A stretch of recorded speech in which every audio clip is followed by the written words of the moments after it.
നമസ്തേ, എല്ലാ പ്രേക്ഷകർക്കും സ്വാഗതം. ഒരു നല്ല ദിവസം എല്ലാവർക്കും ആശംസിക്കാം അല്ലേ?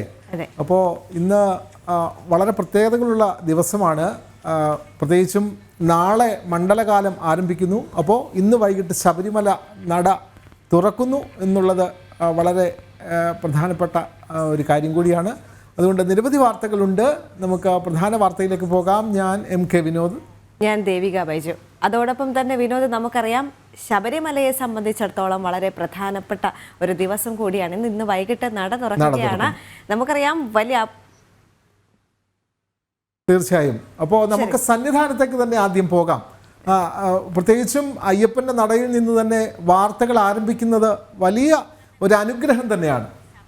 അത് ജനം TV യെ സംബന്ധിച്ച് ഇന്ന് വൈകിട്ട് അവിടെ നട തുറക്കുന്നു. സന്നിധാനത്തു നിന്നും തത്സമയ വിവരങ്ങളുമായി നമ്മുടെ അരുൺ കൊടുങ്ങൂരും അതുപോലെ തന്നെ മനോജുമുണ്ട്. നമുക്ക് സ്വാമിയെ ശരണമയ്യപ്പ, നമുക്ക് സന്നിധാനത്തേക്ക് തന്നെ ആദ്യം പോകാം.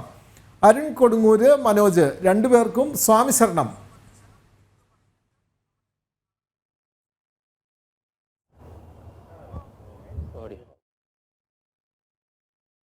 നമുക്ക് സന്നിധാനത്ത് നിന്നും തത്സമയ വിവരങ്ങൾ നൽകാൻ വേണ്ടി അരുൺ കൊടുങ്ങൂരും മനോജുമുണ്ട്. നമുക്കറിയാം ഇന്ന് വൈകിട്ടാണ് നട തുറക്കുന്നത്.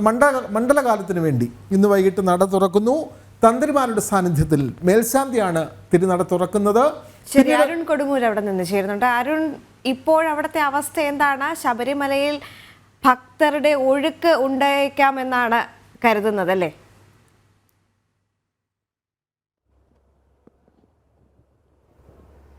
തീർച്ചയായും ശരണം വിളികളാൽ മുഖരിതമാകുന്ന ഒരു മണ്ഡല മകരവിളക്ക് തീർത്ഥാടന കാലത്തിന് ഇനി ഏതാനും മണിക്കൂറുകൾ മാത്രമാണുള്ളത്. ഭക്തിസാന്ദ്രമായ ഒരു അന്തരീക്ഷത്തിലേക്ക് സന്നിധാനം ഒന്നാകെ മാറിയിരിക്കുകയാണ്. എന്തായാലും നമ്മളും സമഗ്രമായ കവറേജുമായി ജനം TV സംഘവും ഇവിടെ തയ്യാറായി കഴിഞ്ഞ എന്തായാലും വലിയ രീതിയിലുള്ള ഒരു പ്രതീക്ഷയോടെയാണ് ഇത്തവണത്തെ മണ്ഡലകാലത്തെ എല്ലാവരും നോക്കിക്കാണുന്നത്. കാരണം ആദ്യ സമയങ്ങളിൽ കുറേ ആശങ്കകൾ ഉണ്ടായിരുന്നു. വെർച്വൽ ക്യൂവിൻ്റെ ബുക്കിംഗ് അടക്കമുള്ള ഒരു വലിയ പ്രതിസന്ധികൾ അടക്കം തന്നെ ഉണ്ടായിരുന്നു. എന്തായാലും ആ കാര്യങ്ങളൊക്കെ തന്നെ വിശദീകരിക്കാൻ Devaswom board president advocate PS Prasanth തന്നെ നമുക്കൊപ്പം ചേരുകയാണ്. എന്തായാലും ഒരു വലിയ ആശങ്ക, അതിലേറ്റവും പ്രധാനപ്പെട്ട ഉണ്ടായിരുന്നത് ഈ വെർച്വൽ ക്യൂ ഒഴിവാക്കിയിട്ടുള്ള ആദ്യത്തെ തീർത്ഥാടന കാലം.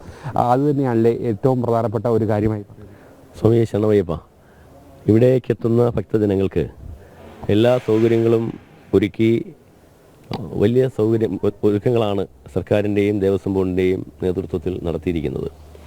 വെർച്വൽ ക്യൂവുമായി ബന്ധപ്പെട്ട് ഞങ്ങൾ തുടക്കം മുതലേ പറഞ്ഞൊരു കാര്യമാണ്, വെർച്വൽ ക്യൂ സ്ട്രിക്റ്റായി നടപ്പിലാക്കണം.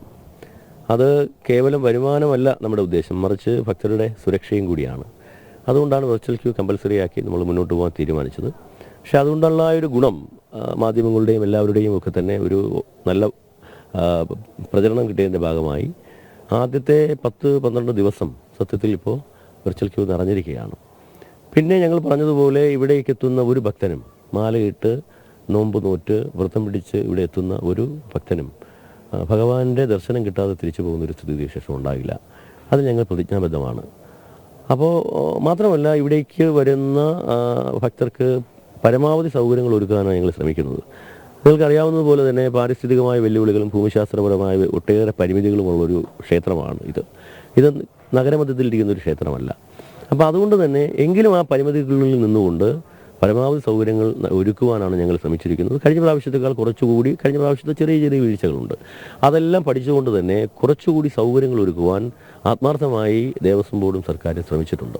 ഈ ശബരിമല കേന്ദ്രീകരിച്ച് കുറച്ച് അടിസ്ഥാന സൗകര്യങ്ങൾ ഒരുക്കിയിട്ടുണ്ട്. പക്ഷേ കഴിഞ്ഞ തവണ ഏറ്റവും സങ്കടകരമായൊരു കാര്യം, ഈ ഭക്തർക്ക് വെള്ളം പോലും കിട്ടാതെ മണിക്കൂറുകൾ ക്യൂ നിൽക്കേണ്ടി വരുന്ന അശാസ്ത്രീയമായ നിയന്ത്രണങ്ങളാണ്. അത് ആ നിയന്ത്രണങ്ങളൊക്കെ തന്നെ വലിയ രീതിയിൽ ഭക്തരെ ബുദ്ധിമുട്ടുണ്ട്. വെള്ളം പോലും കിട്ടാതെ കുഞ്ഞുങ്ങളടക്കം വലയുന്ന ഒരു സാഹചര്യം ഉണ്ടായി. ആ പ്രശ്നങ്ങൾ എങ്ങനെ പരിഹരിക്കാനാണ്, അല്ലെങ്കിൽ അത്തരം ഒരു സിറ്റുവേഷൻ ഉണ്ടായാൽ എങ്ങനെ പരിഹരിക്കാനാണ് ദേവസ്വം ബോർഡ് ശ്രമിക്കുന്നത്? വെള്ളം പോലും കിട്ടാതെ കഷ്ടപ്പെടുന്നൊരവസ്ഥ ഉണ്ടായില്ല. ചെറിയ ചെറിയ സ്വാഭാവികമായിട്ട് ലക്ഷക്കണക്കിന് ആളുകൾ വരുമ്പോൾ കുറച്ച് പേർക്ക് പരിമിതികളുണ്ടാവും, സ്വാഭാവികമാണ്. ഞാൻ നേരത്തെ പറഞ്ഞതുപോലെയാണ്, അതാണ് അതിൻ്റെ കാരണം. പക്ഷേ ഇപ്രാവശ്യം അതൊക്കെ ഉള്ളതുകൊണ്ട് അന്ന് സംഭവിച്ച ചെറിയ ചെറിയ വീഴ്ചകൾ, നിങ്ങൾ ചൂണ്ടിക്കാട്ടിയ വീഴ്ചകൾ പോലും പരിഹരിക്കുവാനുള്ള ശ്രമങ്ങളാണ് ഞങ്ങൾ നടത്തിയിരിക്കുന്നത്.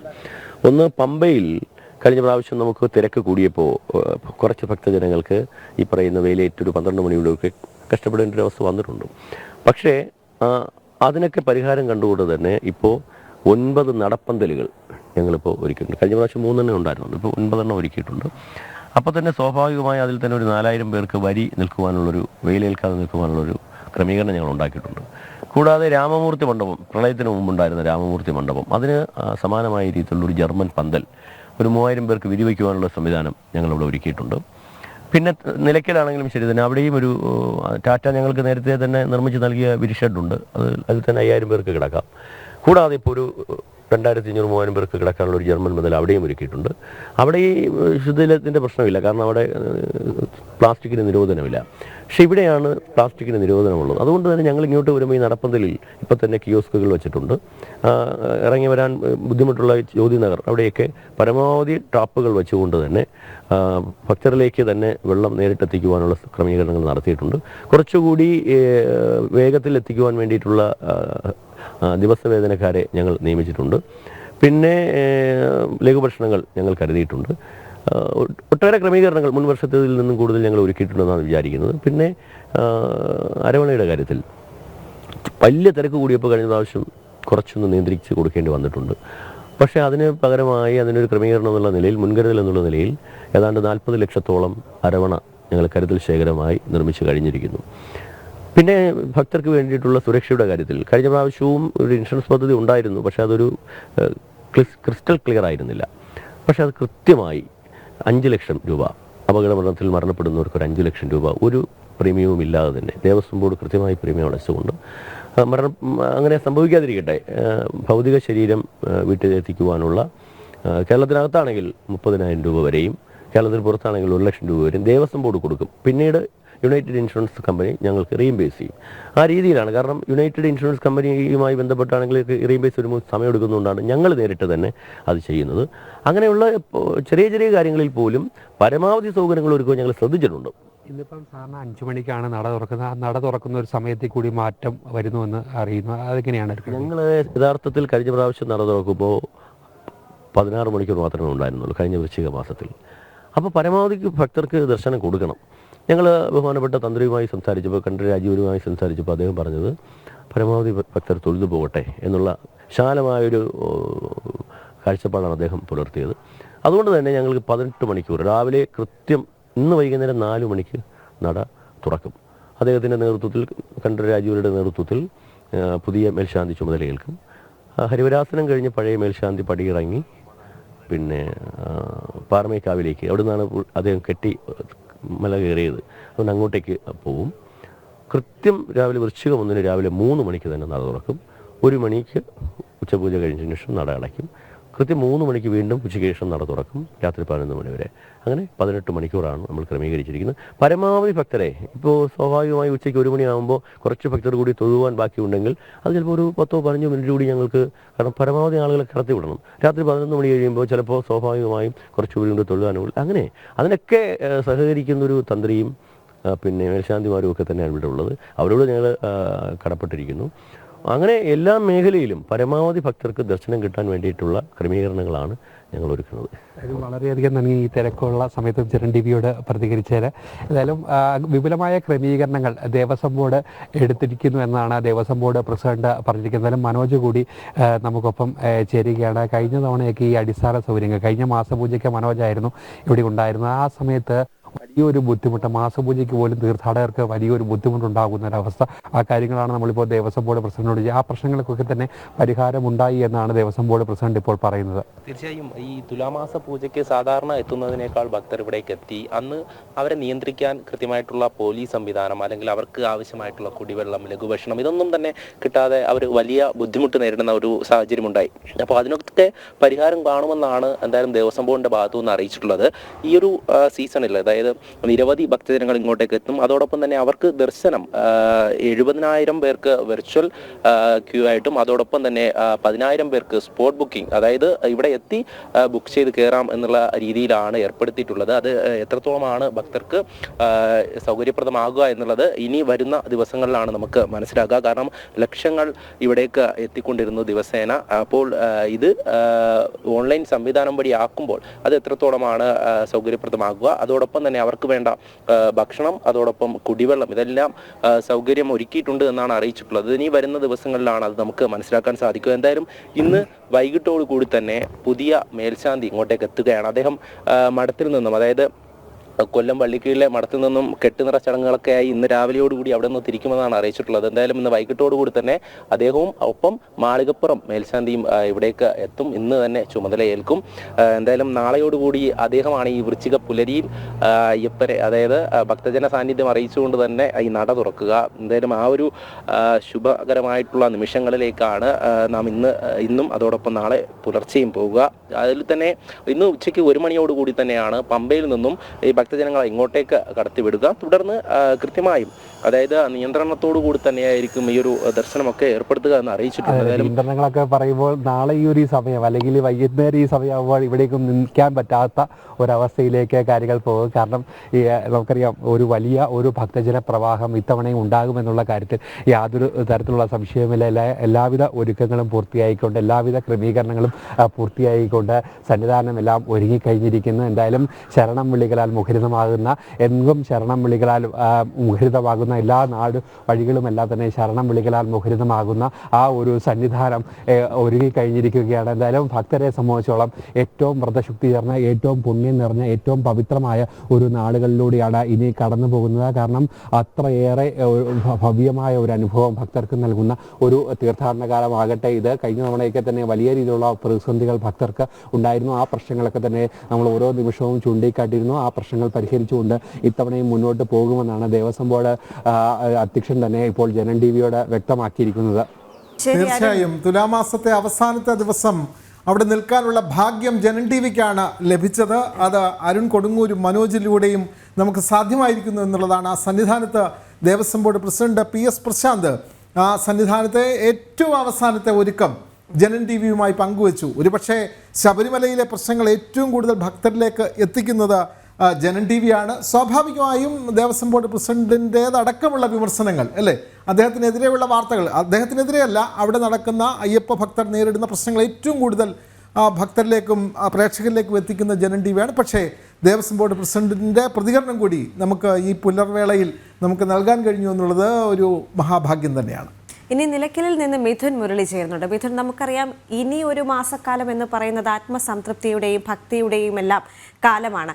എന്നാൽ മനസ്സും ശരീരവും ഒരുപോലെ തന്നെ സൂക്ഷിച്ച് അല്ലെങ്കിൽ ശുദ്ധമാക്കിക്കൊണ്ട് ശബരിമലയിലേക്ക് എത്തുന്ന അയ്യപ്പന്മാർക്ക് മതിയായ ബഹുമാനം കിട്ടുന്നുണ്ടോ എന്നൊരു കാര്യം കൂടി നമ്മൾ ശ്രദ്ധിക്കേണ്ടതുണ്ട്. കാരണം അവരെ പല സ്ഥലത്തും അവഹേളിക്കുന്നു, ശുദ്ധജലം നൽകുന്നില്ല, അല്ലെങ്കിൽ കുടിവെള്ളം പോലും നൽകുന്നില്ല എന്ന പരാതികളെല്ലാം ഉയർന്നു വരുന്നൊരു സാഹചര്യം തന്നെയുണ്ട്. എന്നാൽ ഇനി അങ്ങനെ ഒരു വിഷയം ഉണ്ടാകില്ല എന്ന് ദേവസ്വം പ്രസിഡന്റ് ഉറപ്പ് നൽകിയിരിക്കുകയാണ്. എന്നാലും നിലയ്ക്കലിൽ എങ്ങനെയാണ് ഒരുക്കങ്ങൾ?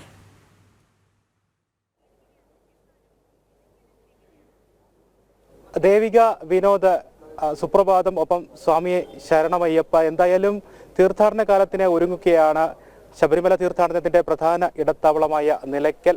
ബസ്സുകൾ എല്ലാം സജ്ജമാക്കിയിട്ടുണ്ട്. 225 ചെയിൻ സർവീസുകളാണ് പമ്പ നിലയ്ക്കൽ സർവീസ് നടത്താൻ വേണ്ടി സജ്ജമായിരിക്കുന്നത്. രാവിലെ തീർത്ഥാടകർ എത്തി തുടങ്ങുന്നേയുള്ളൂ, അയ്യപ്പന്മാർ എത്തി തുടങ്ങുന്നതേയുള്ളൂ. ഇവിടെ ഉച്ചയ്ക്ക് 1 മണി മുതലാണ് പമ്പയിൽ നിന്ന് മല കയറാൻ വേണ്ടി ഭക്തജനങ്ങളെ അനുവദിക്കുക. അതുകൊണ്ട് തന്നെ രാവിലെ വാഹനങ്ങൾ എത്തി തുടങ്ങുന്നതേയുള്ളൂ. പാർക്കിംഗ് ഗ്രൗണ്ടിലേക്ക് ചെറിയ രീതിയിൽ വാഹനങ്ങൾ എത്തുന്നു. ഒപ്പം ഇവിടെ ഭക്തജനങ്ങൾ നിറയുന്ന സാഹചര്യം അനുസരിച്ച് ബസ്സുകൾ, ചെയിൻ സർവീസുകൾ പമ്പയിലേക്ക് പുറപ്പെടുകയും ചെയ്യുന്നു. ഓരോ 10 മിനിറ്റ് 5 മിനിറ്റ് കൂടുമ്പോൾ ഭക്തജനങ്ങൾ ബസ്സിൽ നിറയുന്ന സാഹചര്യം ഉണ്ടാകുമ്പോൾ സീറ്റിംഗ് കപ്പാസിറ്റിക്ക് അനുപാതികമായ രീതിയിൽ 2-3 സീറ്റുകൾ ഒഴിച്ചിട്ട് ബാക്കി ബസ് ഫില്ലാകുന്നതിനനുസരിച്ച് ഇവിടെ നിന്നും ബസ്സുകൾ സർവീസ് ആരംഭിച്ചിട്ടുമുണ്ട് രാവിലെ മുതൽ തന്നെ. എന്തായാലും എല്ലാ ക്രമീകരണങ്ങളും പൂർത്തിയായിട്ടുണ്ട് എന്നാണ് ദേവസ്വം ബോർഡിൻ്റെയും സർക്കാരിൻ്റെയും അവകാശവാദം. 6 പന്തലുകളാണ് ഇവിടെ ക്രമീകരിച്ചിരിക്കുന്നത്.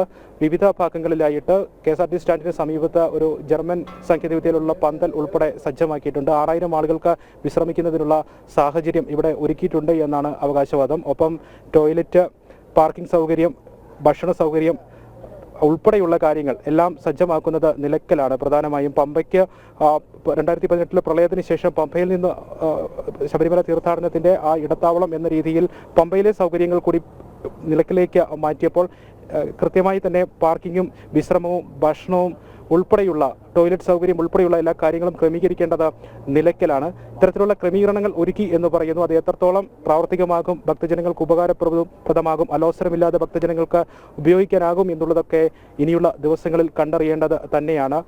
സർക്കാരും ദേവസ്വം ബോർഡും ഇക്കാര്യത്തിൽ അവകാശവാദം ഉന്നയിക്കുന്നുണ്ട്. എല്ലാ സജ്ജീകരണങ്ങളും പൂർത്തിയായിട്ടുണ്ട് എന്നുള്ള കാര്യത്തിൽ. 17 പാർക്കിംഗ് ഗ്രൗണ്ടുകളായിരുന്നു ഇവിടെ ഉണ്ടായിരുന്നത്. 3 ഗ്രൗണ്ടുകൾ കൂടി അധികമായി സജ്ജമാക്കിക്കൊണ്ട് 20 ഗ്രൗണ്ടുകൾ സജ്ജീകരിച്ചിട്ടുണ്ട്. 10,000-ഓളം വാഹനങ്ങൾക്ക് പാർക്ക് ചെയ്യാനുള്ള സൗകര്യം ഉണ്ട് എന്നാണ് അവകാശം. ഒപ്പം ചെറുവാഹനങ്ങൾ, മറ്റു വാഹനങ്ങൾ 7 സീറ്റിംഗ് കപ്പാസിറ്റി വരെയുള്ള വാഹനങ്ങൾ പമ്പയിലും പാർക്ക് ചെയ്യുന്നതിനുള്ള സൗകര്യം ഇത്തവണ ഹൈക്കോടതിയുടെ അനുമതിയിലൂടെ ലഭിച്ചിട്ടുണ്ട്. അവിടേക്കും വാഹനങ്ങൾ വിട്ടു തുടങ്ങിയിട്ടുണ്ട്. പമ്പയിൽ വാഹനങ്ങൾ പാർക്ക് ചെയ്യുന്നത് പമ്പയിലെ സാഹചര്യം അനുസരിച്ചുണ്ടായിരിക്കും. പമ്പയിൽ കൂടുതൽ തിരക്ക് വർദ്ധിക്കുന്ന സാഹചര്യം ഉണ്ടായാൽ പമ്പയിലെ പാർക്കിംഗ് ഒഴിവാക്കുകയും നിലയ്ക്കൽ മാത്രമായിട്ട് പാർക്കിംഗ് സൗകര്യം ഏർപ്പെടുത്തുകയും ചെയ്യും. അതല്ല, നിലവിലെ രീതിയിൽ തിരക്ക് കുറഞ്ഞ സാഹചര്യമാണെങ്കിൽ പമ്പയിൽ 7 സീറ്റിംഗ് കപ്പാസിറ്റി വരെയുള്ള ചെറുവാഹനങ്ങൾ, മുച്ചക്ര വാഹനം ഉൾപ്പെടെയുള്ള 7 സീറ്റിംഗ് കപ്പാസിറ്റി വരെയുള്ള വാഹനങ്ങൾ പാർക്ക് ചെയ്യുന്നതിന് വേണ്ടി ചക്കുവെള്ളിയിലും ഹിൽ ടോപ്പിലും ക്രമീകരണം ഒരുക്കിയിട്ടുണ്ട്. 2000-ഓളം വാഹനങ്ങൾ അവിടെയും പാർക്ക് ചെയ്യാനുള്ള ക്രമീകരണമാണ് സജ്ജമാക്കിയിരിക്കുന്നത്. ഇനി ഇവിടെ അത്യാവശ്യമുള്ളത് ടോയ്ലറ്റ് സൗകര്യം, വിശ്രമിക്കുന്നതിനുള്ള സൗകര്യം, ഭക്ഷണം, വെള്ളം ഉൾപ്പെടെയുള്ള കാര്യങ്ങൾ ഭക്തജനങ്ങൾക്ക് ഉറപ്പാക്കുക എന്നുള്ളതാണ്. അത് ഓരോന്നായി പരിശോധിച്ചു കഴിഞ്ഞാൽ പന്തൽ 6 എണ്ണം സജ്ജമാക്കിയിട്ടുണ്ട്. അതിൽ 4 എണ്ണം ഏകദേശം പൂർത്തിയായിരിക്കുന്നു. 2 എണ്ണത്തിൻ്റെ പണികൾ പുരോഗമിക്കുന്നുണ്ട്. മറ്റ് 6000 പേർക്ക് വിശ്രമിക്കുന്നതിനുള്ള സൗകര്യം അവിടെ ഉണ്ട് എന്നാണ് പറയുന്നത്. ഇനിയുള്ളത് ഭക്ഷണവും വെള്ളവും ഒക്കെ ഉള്ള കാര്യങ്ങളാണ്. അന്നദാനം ഉറപ്പാക്കുന്നുണ്ട് എന്ന് പറയുന്നു. ഒപ്പം ചുക്കുവെള്ളം ഇവിടെ എത്തുന്ന മുഴുവൻ ഭക്തജനങ്ങൾക്കും ആവശ്യമായത് സജ്ജമാക്കി എന്ന് പറയുന്നുണ്ട്. ഇവിടെ ബസ്സുകൾ, ചെയിൻ സർവീസുകൾ പുറപ്പെടാൻ തയ്യാറായിട്ട് നിൽക്കുകയാണ്. ഭക്തജനങ്ങൾ എത്തിത്തുടങ്ങുന്ന സാഹചര്യം, വലിയ തിരക്കില്ലാത്ത അന്തരീക്ഷമാണ് രാവിലെ ഉള്ളത്. രാവിലെ മുതൽ തന്നെ ഭക്തജനങ്ങൾ എത്തിത്തുടങ്ങുന്ന സാഹചര്യം അനുസരിച്ച് ബസ്സുകൾ ഫില്ലാകുന്നതിനനുസരിച്ചാണ് ഇവിടെ നിന്നും ബസ്സുകൾ പുറപ്പെട്ട് തുടങ്ങുന്നത്. ഓരോ 10 മിനിറ്റ് 5 മിനിറ്റ് കൂടുമ്പോൾ ഇപ്പോൾ ബസ്സുകൾ പുറപ്പെടുന്നുണ്ട്. കുഞ്ഞു സ്വാമിമാരൊക്കെ ഇവിടെ ദർശനം കാത്ത് ഇരിക്കുന്നുണ്ട്. സ്വാമിയെ ശരണയും. ഇവിടെ എവിടുന്നാണ് വരുന്നത്? കർണാടക, മൈസൂർ, ഫ്രം മൈസൂർ, കർണാടക. ഓക്കെ. സ്വാമിയേ ശരണമയ്യപ്പ. മൈസൂർ. അന്യസംസ്ഥാന തീർത്ഥാടകർ ഉള്ള ഒരു ബസ്സാണ് ഇപ്പോൾ. അതുടൻ തന്നെ പുറപ്പെടും. സീറ്റ് 3-ഓ 4-എണ്ണോ വരെയും ബാക്കി വരുന്ന സാഹചര്യം ഉണ്ടാകുമ്പോൾ ബസ് പുറപ്പെടും എന്നാണ് സ്റ്റേഷൻ മാസ്റ്റർ അറിയിച്ചിരിക്കുന്നത്. ബസ് ഫില്ലാകാൻ കാത്തു നിൽക്കുന്നില്ല. അതിനു മുൻപ് തന്നെ ബസ്സുകൾ പുറപ്പെടും. തിരക്കില്ലാത്ത സമയമാണിത്. ഇനിയുള്ള മണിക്കൂറുകളിൽ ഭക്തജനങ്ങൾ കൂടുതലായിട്ട് എത്താനുള്ള സാധ്യതയുണ്ട്. ദീർഘദൂര ബസ്സുകൾ അത് മുഴുവൻ ഭക്തജനങ്ങളുമായി, സീറ്റിംഗ് കപ്പാസിറ്റിയിൽ മുഴുവൻ ഭക്തജനങ്ങളുമായിട്ടാണ് എത്തുന്നതെങ്കിൽ നിലയ്ക്കൽ കയറാതെ നേരെ പമ്പയിലേക്ക് പോവുകയും ചെയ്യും. ദൂരദേശങ്ങളിൽ നിന്നുള്ള ഭക്തജനങ്ങളുടെ സ്വകാര്യ വാഹനങ്ങളും ധാരാളമായി ഇനി വരുന്ന മണിക്കൂറുകളിലായിരിക്കും ഇവിടേക്ക് എത്തുക. അതുകൊണ്ട് തന്നെ ഇനിയുള്ള മണിക്കൂറുകൾ, ഒരു 9 മണിക്ക് ശേഷമുള്ള സമയത്തായിരിക്കും കൂടുതൽ തിരക്ക് അനുഭവപ്പെടാനുള്ള സാധ്യത ഉണ്ടാവുക. ഇപ്പോൾ ബസ്സുകൾ ഓരോന്നായിട്ട് ഇവിടെ നിന്നും പുറപ്പെടുകയാണ്. രാവിലെ മുതൽ തന്നെ ബസ്സുകൾ പുറപ്പെടുന്നുണ്ട്. 225 ചെയിൻ സർവീസുകളാണ് സജ്ജമാക്കിയിരിക്കുന്നത് പമ്പയിൽ നിന്നും നിലയ്ക്കലേക്കും സർവീസ് നടത്തുന്നതിന് വേണ്ടി. ബാക്കി ക്രമീകരണങ്ങളും നേരത്തെ സൂചിപ്പിച്ചതുപോലെ വിവിധ അടിസ്ഥാന സൗകര്യ ആവശ്യങ്ങളടക്കം ക്രമീകരിച്ചിട്ടുണ്ട്, സജ്ജമാക്കി. അവകാശവാദം ഉണ്ടാകുന്നു. അത് എത്രത്തോളം ഭക്തജനങ്ങൾക്ക് അലോസരം ഉണ്ടാകാതെ ഭക്തജനങ്ങൾക്ക് ഉപയോഗപ്രദമായി മാറും എന്നുള്ളത് കണ്ടറിയണം. കഴിഞ്ഞ തീർത്ഥാടന കാലത്തൊക്കെ വിവിധ പ്രശ്നങ്ങൾ നേരിട്ടിരുന്നു. നിലയ്ക്കൽ വലിയ പ്രശ്നങ്ങളായിരുന്നു കഴിഞ്ഞ തീർത്ഥാടന കാലത്ത് ഭക്തർക്ക് നേരിടേണ്ടി വന്നത്. ബസ് സൗകര്യം ഉൾപ്പെടെ, അടിസ്ഥാന സൗകര്യങ്ങളിൽ ഉൾപ്പെടെ, കുടിവെള്ളം ഉൾപ്പെടെ, ഭക്ഷണം ഉൾപ്പെടെയുള്ള വിവിധ പ്രശ്നങ്ങൾ ഭക്തജനങ്ങൾ അഭിമുഖീകരിച്ചിരുന്ന ഒരു സാഹചര്യം കഴിഞ്ഞ തീർത്ഥാടന കാലത്ത് നിലയ്ക്കൽ ഉണ്ടായിരുന്നു. അപ്പോൾ ദേവസ്വം ബോർഡിന്റെ അവകാശവാദമൊക്കെ പൊള്ളയാണ്. അവിടെ സൗകര്യങ്ങളില്ല. PRP കുറിപ്പ് കുട്ടൻ കൃഷ്ണ തുടങ്ങിയ പ്രേക്ഷകരൊക്കെ പറയുന്നുണ്ട് ദേവസ്വം ബോർഡ് വാചമടിക്കുന്നതേ ഉള്ളൂ, അവിടെ ഒന്നും ചെയ്തിട്ടില്ല, അവിടെ പ്രാഥമിക സൗകര്യങ്ങളില്ല, കുടിവെള്ളം പല സ്ഥലങ്ങളിലും കിട്ടാനില്ല എന്നൊക്കെ ആണ് പ്രേക്ഷകരും ഇതോടൊപ്പം നമ്മളോട് പ്രതികരിക്കുന്നത്. വിനോദ, നമ്മൾ സന്നിധാനത്തേക്ക് പോയി, നിലയ്ക്കലേക്ക് പോയി, ഇനി നമുക്ക് പോകേണ്ടത് എരുമേലിയിലേക്കാണ്. മിഥുൻ അയ്യപ്പൻ അവിടെ നിന്ന് ചേരുന്നുണ്ട്. മിഥുൻ, നമുക്കറിയാം കഴിഞ്ഞ കുറച്ച് നാളുകളായി ശബരിമലയിൽ ഉണ്ടാകുന്ന ചില വിഷയങ്ങൾ, അല്ലെങ്കിൽ കഴിഞ്ഞ മണ്ഡലകാലം നമുക്കാർക്കും മറക്കാൻ കഴിയില്ല. കാരണം തിരക്ക് നിയന്ത്രിക്കാൻ കഴിയാതെ കുട്ടികളടക്കം നിലവിളിക്കുന്ന ഒരു സാഹചര്യം ഉണ്ടായിരുന്നു. പക്ഷേ അതെല്ലാം മറന്നുകൊണ്ട് ഈ ഒരു മണ്ഡലകാലം മനസ്സിൽ അയ്യനെ മാത്രം ഓർത്തുകൊണ്ട് അവിടേക്ക് എത്തുന്ന ഭക്തജനങ്ങൾ എത്രത്തോളമാണ് എരുമേലി സജ്ജമായിരിക്കുന്നത്?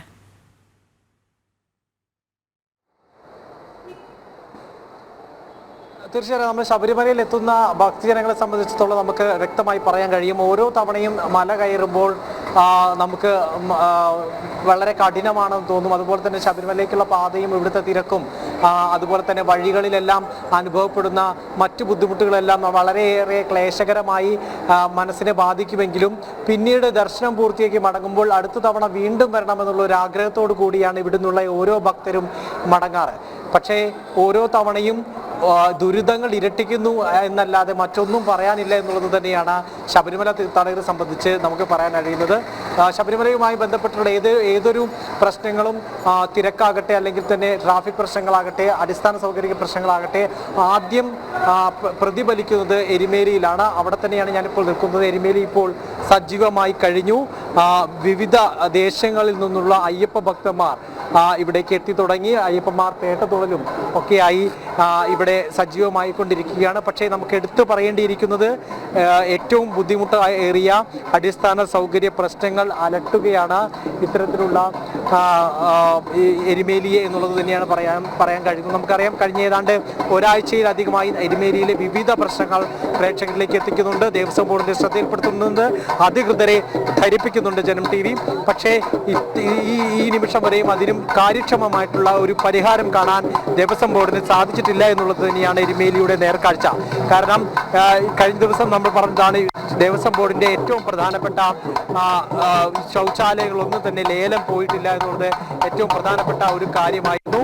ഇന്നലെയാണ് അതിന്റെ ലേലം നടന്നത്. ഇന്നലെ വൈകിട്ട് നടന്ന ലേലത്തിൽ രണ്ട് ശൗചാലയ കേന്ദ്രങ്ങളുടെ ഇത്തരത്തിൽ ലേലം പോയി കഴിഞ്ഞിട്ടുണ്ട് എന്നുള്ളതാണ്. പക്ഷേ കൃത്യമായി പറയാം ഇവയൊന്നും തുറന്ന് പ്രവർത്തിച്ചിട്ടില്ല എന്നുള്ളതാണ്. ഇപ്പോൾ നമുക്കറിയാം ദൃശ്യങ്ങളിൽ നിന്ന് കാണാം വിവിധ ദേശങ്ങളിൽ നിന്നുള്ള അയ്യപ്പ ഭക്തന്മാർ നമ്മുടെ സഹോദര സംസ്ഥാനങ്ങളിൽ നിന്നുള്ള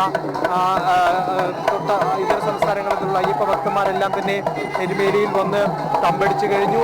ആദ്യ ദിവസം തന്നെ നട തുറക്കുന്ന ആദ്യ ദിവസം തന്നെ അയ്യനെ തൊടാനും മടങ്ങാനും മണ്ഡലകാല ആരംഭത്തിൽ തന്നെ തങ്ങളുടെ വ്രതം ഇത്രയും നാളത്തെ നീണ്ട വ്രതശുദ്ധിയോടുകൂടി എത്തിയ അയ്യപ്പന്മാർ ഇത്തരത്തിൽ എത്തുന്നതാണ്. അവരെ ഉൾക്കൊള്ളുന്നതിന് വേണ്ടിയിട്ടുള്ള യാതൊരു സൗകര്യങ്ങളും ഇവിടെ സജ്ജമായിട്ടില്ല എന്നുള്ളത് തന്നെയാണ് നമുക്ക് പറയാൻ കഴിയുന്നത്. നമുക്ക് ഈ എരുമേലി ക്ഷേത്രത്തിന്റെ കവാടത്തിനകത്തേക്ക് പ്രവേശിക്കാം. ഇപ്പോൾ ഭക്തജനങ്ങൾ അവിടെ പേട്ട തുള്ളുന്നതും ഒക്കെയുള്ള കാഴ്ചകളാണ് ഇപ്പോൾ പ്രേക്ഷകർ കണ്ടുകൊണ്ടിരിക്കുന്നത്. ഇതിനകത്ത് എടുത്തു പറയേണ്ട ഏറ്റവും വലിയ കാര്യങ്ങൾ എന്ന് പറയുന്നത് നേരത്തെ പറഞ്ഞ പോലെ തന്നെ ശൗചാലയത്തിന്റെ പ്രശ്നങ്ങളായിരുന്നു, പാർക്കിങ്ങിന്റെ പ്രശ്നങ്ങളായിരുന്നു. പാർക്കിങ്ങിന്റെ ഏറ്റവും പ്രധാനപ്പെട്ട ഒരു പ്രശ്നം എന്ന് പറയുന്നത് ഇത്തവണ പുതിയ ചില പരിഷ്കാരങ്ങൾ കൊണ്ടുവരുന്നിട്ടുണ്ട്. പുതിയ പാർക്കിംഗ് കേന്ദ്രങ്ങൾ ഹൗസിംഗ് ബോർഡിന്റെ അടക്കമുള്ള ഈ സ്ഥലത്ത് ഏതാണ്ട് 6.5 ഏക്കറോളം സ്ഥലത്ത് പുതിയ പാർക്കിംഗ് സംവിധാനങ്ങൾ ഏർപ്പെടുത്തുമെല്ലാം സജ്ജമാക്കിയിരുന്നു. പക്ഷേ അങ്ങോട്ടുള്ള പാതകൾ ഒരിക്കലും ആ പാർക്കിംഗ് ഗ്രൗണ്ടിന് ഉതകുന്നതല്ല. കൂടുതൽ ഗതാഗത കുരുക്കിന് ഇടവെക്കുന്ന തരത്തിലാണ് അവിടുത്തെ സജ്ജീകരണങ്ങൾ എന്നുള്ള ഒരു വിമർശനവും ഇതോടകം തന്നെ ഉയർന്നിട്ടുണ്ട്. പക്ഷേ നമുക്ക് എടുത്തു പറയാം പ്രശ്നങ്ങളും ശൗചാലയ പ്രശ്നങ്ങളും എല്ലാം തന്നെ എരുമേലിയെ വലിയ രീതിയിൽ അലട്ടുന്നുണ്ട് എന്നുള്ളത് തന്നെയാണ് ഏറ്റവും പ്രധാനപ്പെട്ട കാര്യം. മറ്റൊന്ന്, ഇപ്പോൾ നമുക്ക് ഈ ദൃശ്യങ്ങളിൽ കാണുന്ന അയ്യപ്പ ഭക്തർ നമുക്കറിയാം ഈ പേട്ട തുള്ളുന്ന ദൃശ്യങ്ങളാണിത്. അവിടെ അവർ പേട്ട തുള്ളലിന് വേണ്ടി ഉപയോഗിക്കുന്ന വിവിധ വസ്തുക്കളുണ്ട്. പ്രത്യേകിച്ച് ആചാരപരമായി ഉപയോഗിക്കുന്ന വസ്തുക്കളാണ് അവ. അതായത് ശരക്കോല്, അതുപോലെ തന്നെ ഗദ, കച്ച പോലുള്ള സംവിധാനങ്ങൾ. ഇവയ്ക്കെല്ലാം വലിയ രീതിയിലുള്ള തുകയാണ് ഈടാക്കിയിരുന്നത്. ഇതിൻ്റെ വില ഏകീകരിക്കണമെന്ന നീക്കവും പല വിധത്തിലുള്ള പ്രതിബന്ധങ്ങൾക്കിടയിലും അത് മുന്നോട്ട് പോയിക്കൊണ്ടിരിക്കുകയാണ്. അത് ഏതെങ്കിലും തരത്തിൽ വില ഏകീകരിക്കുന്നതുമായി ബന്ധപ്പെട്ട് ഭക്തർക്ക് അനുകൂലമായിട്ടുള്ള നിലപാട് സ്വീകരിച്ചിട്ടില്ല. വലിയ തുക തന്നെയാണ് ഇപ്പോഴും ഈടാക്കുന്നത് എന്നുള്ള ഒരു വിമർശനം തന്നെയാണ് ഉയരുന്നത്. ഇപ്പോൾ ഇതാണ് എരുമേലിയിലെ ഏറ്റവും പ്രധാനപ്പെട്ട ശൗചാലയ കേന്ദ്രം എന്ന് പറയുന്നത്. ഇപ്പോൾ അതിൻ്റെ ദൃശ്യങ്ങൾ പ്രേക്ഷകരിലേക്ക് എത്താൻ കഴിയുമെന്നുള്ളതാണ്. എരുമേലി ക്ഷേത്രത്തിൻ്റെ തൊട്ടടുത്ത് തന്നെ നിൽക്കുന്ന ഏറ്റവും വലിയ ഒരു ശൗചാലയത്തിൻ്റെതായിട്ടുള്ള ഒരു കേന്ദ്രമാണ്. പക്ഷേ അതെല്ലാം അടഞ്ഞു കിടക്കുന്നു. അവിടേക്ക് ഭക്തജനങ്ങൾക്ക് പ്രവേശിക്കാൻ കഴിയാത്ത രീതിയിൽ അത് അടച്ചു കിടക്കുക തന്നെയാണ് ചെയ്തത്. നമുക്ക് ഒരു വർഷം കയ്യിലുണ്ടായിരുന്നു ഇത്തരത്തിൽ ലേലം നൽകാനും കരാറുമാരുമായി ധാരണയിലെത്താനും, അല്ലെങ്കിൽ കരാർ പോയിട്ടില്ലെങ്കിൽ അത് സ്വയമേവ ഏറ്റെടുത്ത് ഭക്തർക്ക് അനുകൂലമായി തന്നെ അത് തുറന്നു കൊടുത്തുകൊണ്ട് ഭക്തരെ ഏറെ ബുദ്ധിമുട്ടിക്കാതെ അത് തുറന്നു കൊടുത്തുകൊണ്ട് അവരെ മുന്നോട്ട് നയിക്കേണ്ടത്, അവർക്ക് വേണ്ട സൗകര്യങ്ങൾ ഒരുക്കേണ്ടത് ദേവസ്വം ബോർഡാണ്. പക്ഷേ കരാറുകൾ പോയില്ല എന്നുള്ള കാരണം കൊണ്ട് ഇന്ന് ആദ്യ ദിവസങ്ങളിലേക്ക് കടക്കുമ്പോഴും ഈ ശൗചാലയ കോംപ്ലക്സുകളെല്ലാം തന്നെ അടഞ്ഞു കിടക്കുന്ന ഒരു കാഴ്ച തന്നെയാണ് എരുമേലിയിൽ നിന്ന് കാണാൻ കഴിയുന്നത്. അത്തരത്തിൽ നിരവധി ആയിട്ടുള്ള പ്രശ്നങ്ങൾ ഈ അലട്ടിക്കൊണ്ടിരിക്കുകയാണ് ഇത്തവണത്തെ ഈ ഒരു ആദ്യ ദിവസങ്ങളിലേക്ക്, മണ്ഡലകാല ആരംഭത്തിൻ്റെ ആദ്യ ദിവസങ്ങളിലേക്ക് കടക്കുമ്പോൾ നമുക്ക് പറയാൻ കഴിയുന്നത്. ഒപ്പം തന്നെ ഈ പേട്ടതുള്ളലുമായി ബന്ധപ്പെട്ട് പേട്ടതുള്ളി കഴിഞ്ഞാൽ ഭക്തർ കുളിക്കുന്ന ഒരു കേന്ദ്രമാണ് ഈ എരുമേലി ശ്രീധർമ്മശാസ്താ ക്ഷേത്രത്തിലെ വലിയമ്പലം എന്നറിയപ്പെടുന്ന ശ്രീധർമ്മശാസ്താ ക്ഷേത്രത്തിലെ ഈ കടവ് എന്ന് പറയുന്നത്. ഈ കടവിലും യാതൊരു വിധത്തിലുള്ള അടിസ്ഥാന സൗകര്യങ്ങളും ഉണ്ടായിട്ടില്ല എന്നുള്ളത് തന്നെയാണ്. വൃത്തിഹീനമായിട്ടുള്ള വെള്ളത്തിൽ വൃത്തിഹീനമായിട്ടുള്ള സ്ഥലത്ത് തന്നെയാണ് അയ്യപ്പന്മാർ ഇന്ന് ഇത്തരത്തിലുള്ള ഈ സ്നാനമെല്ലാം നടത്തുന്നത്. നമുക്കറിയാം ഓരോ വലിയ തീർത്ഥാടനങ്ങളിലും, ശബരിമല മാത്രമല്ല ഓരോ തീർത്ഥാടനങ്ങളിലും സ്നാനങ്ങൾക്ക് വലിയ പ്രാധാന്യമാണുള്ളത്. അതിന് ആചാരപരമായി വലിയ സവിശേഷതയുണ്ട്. ശബരിമല തീർത്ഥാടനത്തിൽ ഈ പേട്ടതുള്ളലുമായി ബന്ധപ്പെട്ടുള്ള ഈ എരുമേലി ശ്രീധർമ്മശാസ്ത്ര ക്ഷേത്രത്തിന് സമീപമുള്ള കടവിലെ ഈ സ്നാനത്തിനും വലിയ പ്രാധാന്യം തന്നെയാണുള്ളത്. പക്ഷേ അതിനെത്രത്തോളം മലീമസമായിട്ടാണ് മാറ്റിയിരിക്കുന്നത് എന്നുള്ളത് നമുക്ക് എടുത്തു പറയേണ്ട ഒന്നാണ്. ആദ്യ ദിവസം മാത്രമാണ് അയ്യപ്പന്മാർ എത്തിയിട്ടുള്ള ഒരു ആദ്യ ദിവസം മാത്രമാണ് ഇവിടെ ഉള്ളത് എന്നുള്ളത്. കഴിഞ്ഞ ദിവസം ഇതിൻ്റെ ദൃശ്യങ്ങളിലുള്ള കാണുമ്പോഴും നമ്മൾ പറഞ്ഞിരുന്നു ഇവിടുത്തെ ശുചീകരണം അടക്കമുള്ള കാര്യങ്ങൾ നടത്തിയിട്ടില്ല, മാലിന്യ നീക്കം കൃത്യമായ രീതിയിൽ നടത്തിയിട്ടില്ല എന്നുള്ളതും നമ്മൾ കണ്ടിരുന്നതാണ്. പക്ഷേ അതിലും വലിയൊരു മാറ്റമൊന്നും ഇന്നും ഉണ്ടായിട്ടില്ല എന്നുള്ളത് തന്നെയാണ് നമുക്ക് ഇവിടെ നിന്ന് പറയാൻ കഴിയുന്നത്. അയ്യപ്പന്മാരെല്ലാം തന്നെ ഇനിയുള്ള ദിവസങ്ങളിൽ ഇപ്പോൾ കാണുന്നതിൻ്റെ 100 ആളുകൾ ഈ എരുമയിലേക്ക് ഒഴുകിയെത്താനിരിക്കുകയാണ്. അത്തരത്തിൽ എല്ലാ വിധത്തിലുള്ള സംവിധാനങ്ങളും ഒരുക്കി ഏറ്റവും സുഖപ്രദമായിട്ടുള്ള ഒരു തീർത്ഥാടന കാലം ഒരുക്കേണ്ട സർക്കാർ അഭിമാനകരമായ രീതിയിൽ ഇത്തരത്തിലുള്ള ശബരിമലയെ മാറ്റേണ്ട ഒരു സർക്കാർ അല്ലെങ്കിൽ ദേവസ്വം ബോർഡ് അതിനെ ഏറ്റവും അലംഭാവത്തോടു കൂടിയുള്ള ഒരു രീതിയിലേക്കാണ് കൊണ്ടുപോയിട്ടുള്ളത് എന്നുള്ളത് തന്നെയാണ് ഇത്തവണത്തെ ഈ ആദ്യ ദിവസങ്ങളിലേക്ക്, മണ്ഡലകാലത്തിൻ്റെ ആദ്യ ദിവസങ്ങളിലേക്ക് കടക്കുമ്പോഴും നമുക്ക് പറയാൻ കഴിയുന്നത്. ഏതായാലും ഇപ്പോൾ ഈ പൊട്ടുകുത്തുന്നത് കാണാം അയ്യപ്പന്മാർ. ഇത് വലിയ രീതിയിൽ ഹൈക്കോടതിയുടെ അടക്കമുള്ള നിർദ്ദേശങ്ങൾ വന്നിട്ടുള്ള ഒരു സംഭവമാണ്. കാരണം ഇവിടെ എരുമേലിയിൽ പൊട്ടുകുത്തുന്നതിന് ദേവസ്വം ബോർഡ് 10 രൂപ വെച്ച് ഈടാക്കുന്നത് വലിയ രീതിയിലുള്ള പ്രശ്നമായിരുന്നു. അത് ഹൈന്ദവ സംഘടനകളെല്ലാം തന്നെ ഇടപെട്ടുകൊണ്ട് ഇവിടെ പണം മേടിച്ചുകൊണ്ടുള്ള പൊട്ടുകുത്തൽ നടത്തരുത്, പൊട്ടുകുത്താൻ അയ്യപ്പന്മാരെ ഒന്ന് പണം പിരിക്കരുത് എന്നുള്ള ഹൈന്ദവ സംഘടനകളുടെ സമ്മർദ്ദത്തെ തുടർന്ന് അല്ലെങ്കിൽ ആവശ്യത്തെ തുടർന്ന് ഹൈക്കോടതി അടക്കം അതിൽ ഇടപെട്ടിരുന്നു. പക്ഷേ അതിനെ തുടർന്ന് ദേവസ്വം ബോർഡ് സ്ഥാപിച്ച, അഡ്മിനിസ്ട്രേറ്റീവ് ഓഫീസർ സ്ഥാപിച്ച ഒരു ബോർഡാണ് ഇതിലുള്ളത്. ഇതിൽ പറഞ്ഞിരിക്കുന്നത് ബഹുമാനപ്പെട്ട ഹൈക്കോടതി ഉത്തരവനുസരിച്ച് ക്ഷേത്ര നടപ്പന്തലിലും കോമ്പൗണ്ടിലും പൊട്ടുകുത്തൽ നടത്തുവാൻ ആരെയും അനുവദിക്കില്ല. മിഥുൻ അയ്യപ്പൻ അവിടെ നിന്ന് കാട്ടിത്തരുന്ന 2 മനോഹര കാഴ്ചകൾ. ഒന്ന്, അവിടെ ജനങ്ങൾ എത്തുന്നു, പേട്ട തുള്ളുന്നു. എനിക്ക് തോന്നുന്നു വിനോദ, അധർമ്മത്തിന്റെ മുകളിൽ ധർമ്മത്തിന്റെ വിജയം, അത് തന്നെയാണ് പേട്ടതുള്ളലിന്റെ സന്ദേശം എന്ന് പറയുന്നത്. എന്നാൽ മറ്റൊരു ഭാഗത്ത് നമുക്കറിയാം ശൗചാലയങ്ങളില്ല, ശുചിത്വം അവിടെ നഷ്ടപ്പെട്ടിരിക്കുന്നു എന്ന് ചില കാഴ്ചകൾ കൂടി മിഥുൻ അയ്യപ്പൻ അവിടെ നിന്ന് പങ്കുവയ്ക്കുന്നുണ്ട്. ഇനി പമ്പയിലെ വിശേഷങ്ങൾ കൂടി അറിയണം. പമ്പ ഗണപതി ക്ഷേത്രമുണ്ട്, പമ്പ നദിയുണ്ട്. വളരെ പ്രധാനപ്പെട്ട ശബരിമലയുടെ അല്ലെങ്കിൽ സന്നിധാനത്തേക്ക് കയറി പോകുന്നതിൻ്റെ കവാടം തന്നെയാണ് പമ്പ. അപ്പോൾ പമ്പയിലെ വിശേഷങ്ങളുമായി നമുക്ക് കിരൺകുമാർ ചേരുന്നു. സ്വാമി ശരണം കിരൺകുമാർ. പമ്പയിൽ നിന്നും ഈ പുലർച്ചെ എന്താണ് നമുക്ക് നൽകാൻ കഴിയുന്ന പുതിയ വിശേഷങ്ങൾ കിരൺ?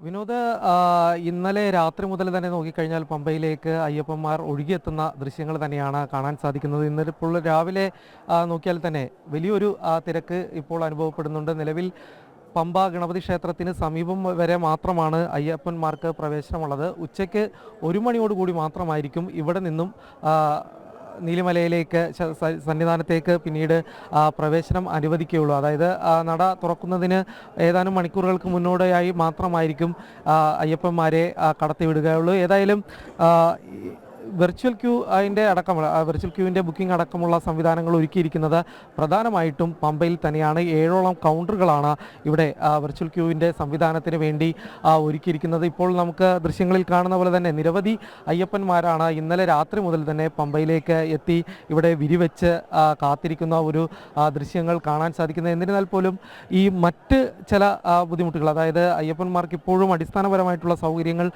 മതിയായ രീതിയിൽ തന്നെ ഒരുക്കിയിട്ടില്ല എന്ന് വേണം മനസ്സിലാക്കാൻ സാധിക്കുന്നത്. അതായത് പമ്പയിൽ എത്തിക്കഴിഞ്ഞാൽ ഇവിടുത്തെ ദൃശ്യങ്ങളിൽ നിന്ന് മനസ്സിലാക്കുന്നത് അടക്കം ആ കാര്യങ്ങൾ തന്നെയാണ്. അതായത് ഈ കാത്തിരിക്കുന്ന ദർശനത്തിന് വേണ്ടി കാത്തിരിക്കുന്നതായിട്ടുള്ള അയ്യപ്പന്മാർക്ക് വേണ്ട രീതിയിൽ കുടിവെള്ളം പോലും തയ്യാറാക്കിയിട്ടില്ല എന്നുള്ളൊരു കാര്യമാണ് നമുക്ക് ഏതായാലും ഇവിടെ എത്തിക്കഴിയുമ്പോൾ മനസ്സിലാക്കാൻ സാധിക്കുന്നത്. മാത്രമല്ല ഈ വെർച്വൽ ക്യൂ, അതായത് അയ്യപ്പന്മാർക്ക് ദർശനത്തിന് വേണ്ടി പ്രധാനപ്പെട്ട ഒരു സംവിധാനമായിട്ട് പോലീസും ദേവസ്വം ബോർഡും ഒരുക്കിയിരിക്കുന്ന ഒരു സംവിധാനം തന്നെയാണ് വെർച്വൽ ക്യൂ. വെർച്വൽ ക്യൂവിൻ്റെ കൗണ്ടറുകൾ പോലും അതിൻ്റെ നിർമ്മാണ പ്രവൃത്തികൾ പോലും ഇപ്പോഴും നടന്നുകൊണ്ടിരിക്കുന്ന ഒരു കാഴ്ച തന്നെയാണ് നമുക്കിവിടെ കാണാൻ സാധിക്കുന്നത്. അതായത് ഇന്ന് ഉച്ച മുതൽ തന്നെ അയ്യപ്പന്മാർക്ക് സന്നിധാനത്തേക്ക് പ്രവേശനം നൽകുന്ന ഒരു സാഹചര്യത്തിൽ പോലും ഇതിൻ്റെ ഒരു നിർമ്മാണ പ്രവൃത്തികൾ ഇപ്പോഴും പൂർത്തിയാക്കാൻ കഴിയാത്ത ഒരു കാഴ്ച തന്നെ നമുക്ക് ഏതായാലും ദൃശ്യങ്ങളിൽ കാണുന്നുണ്ട്. കൂടാതെ തന്നെ പമ്പയെ സംബന്ധിച്ച് നോക്കിക്കഴിഞ്ഞാൽ പമ്പയിലെ നടപ്പന്തലിൻ്റെ അടക്കം ഉള്ളൊരു കുറവുകൾ, നടപ്പന്തൽ കഴിഞ്ഞ പ്രളയത്തിൽ തകർന്ന നടപ്പന്തലിൻ്റെ നിർമ്മാണ പ്രവൃത്തികൾ അത് ഇപ്പോഴും പൂർത്തിയാക്കിയിട്ടില്ല. ഏതായാലും താൽക്കാലികമായിട്ടുള്ള നടപ്പന്തൽ സംവിധാനങ്ങളൊക്കെ ഒരുക്കിയിട്ടുണ്ട്.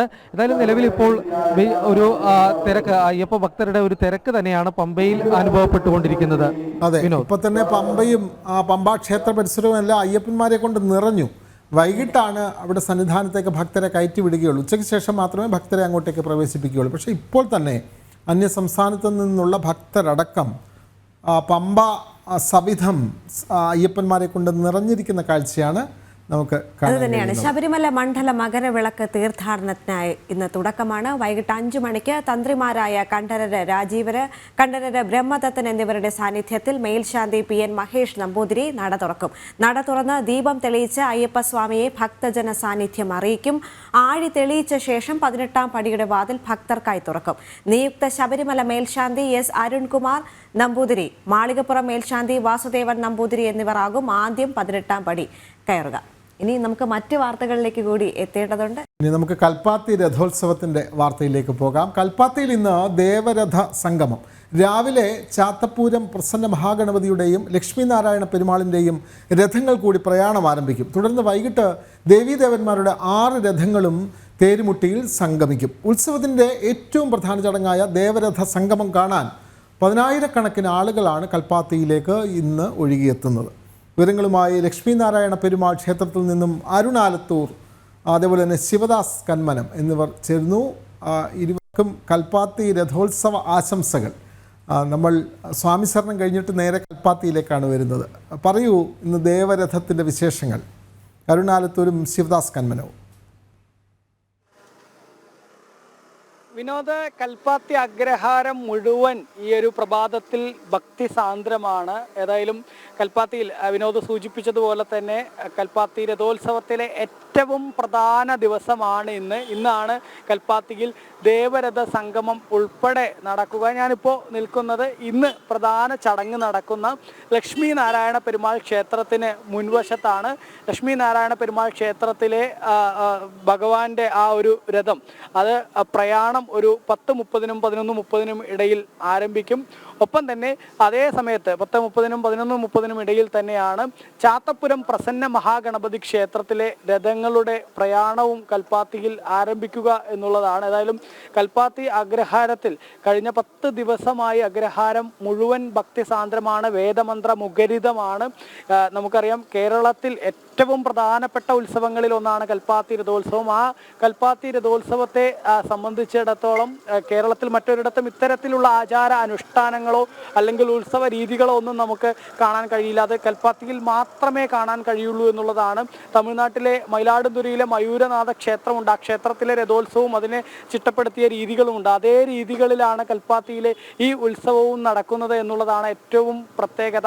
ഏതായാലും കൽപ്പാത്തി രഥോത്സവത്തിലെ രഥപ്രയാണം ആരംഭിക്കുന്നത് 13-ാം തീയതിയാണ്. 13-ാം തീയതി വിശാലാക്ഷി സമേത വിശ്വനാഥ സ്വാമി ക്ഷേത്രത്തിൽ നിന്നും വിശാലാക്ഷി സമേത വിശ്വനാഥ സ്വാമിയുടെ രഥവും അതുപോലെ തന്നെ വള്ളി ദേവ്യാനി സമേത സുബ്രഹ്മണ്യ സ്വാമിയുടെ രഥവും ഗണപതിയുടെ രഥവും 13-ന് പ്രയാണം ആരംഭിച്ചിരുന്നു അഗ്രഹാര വീതികളിൽ.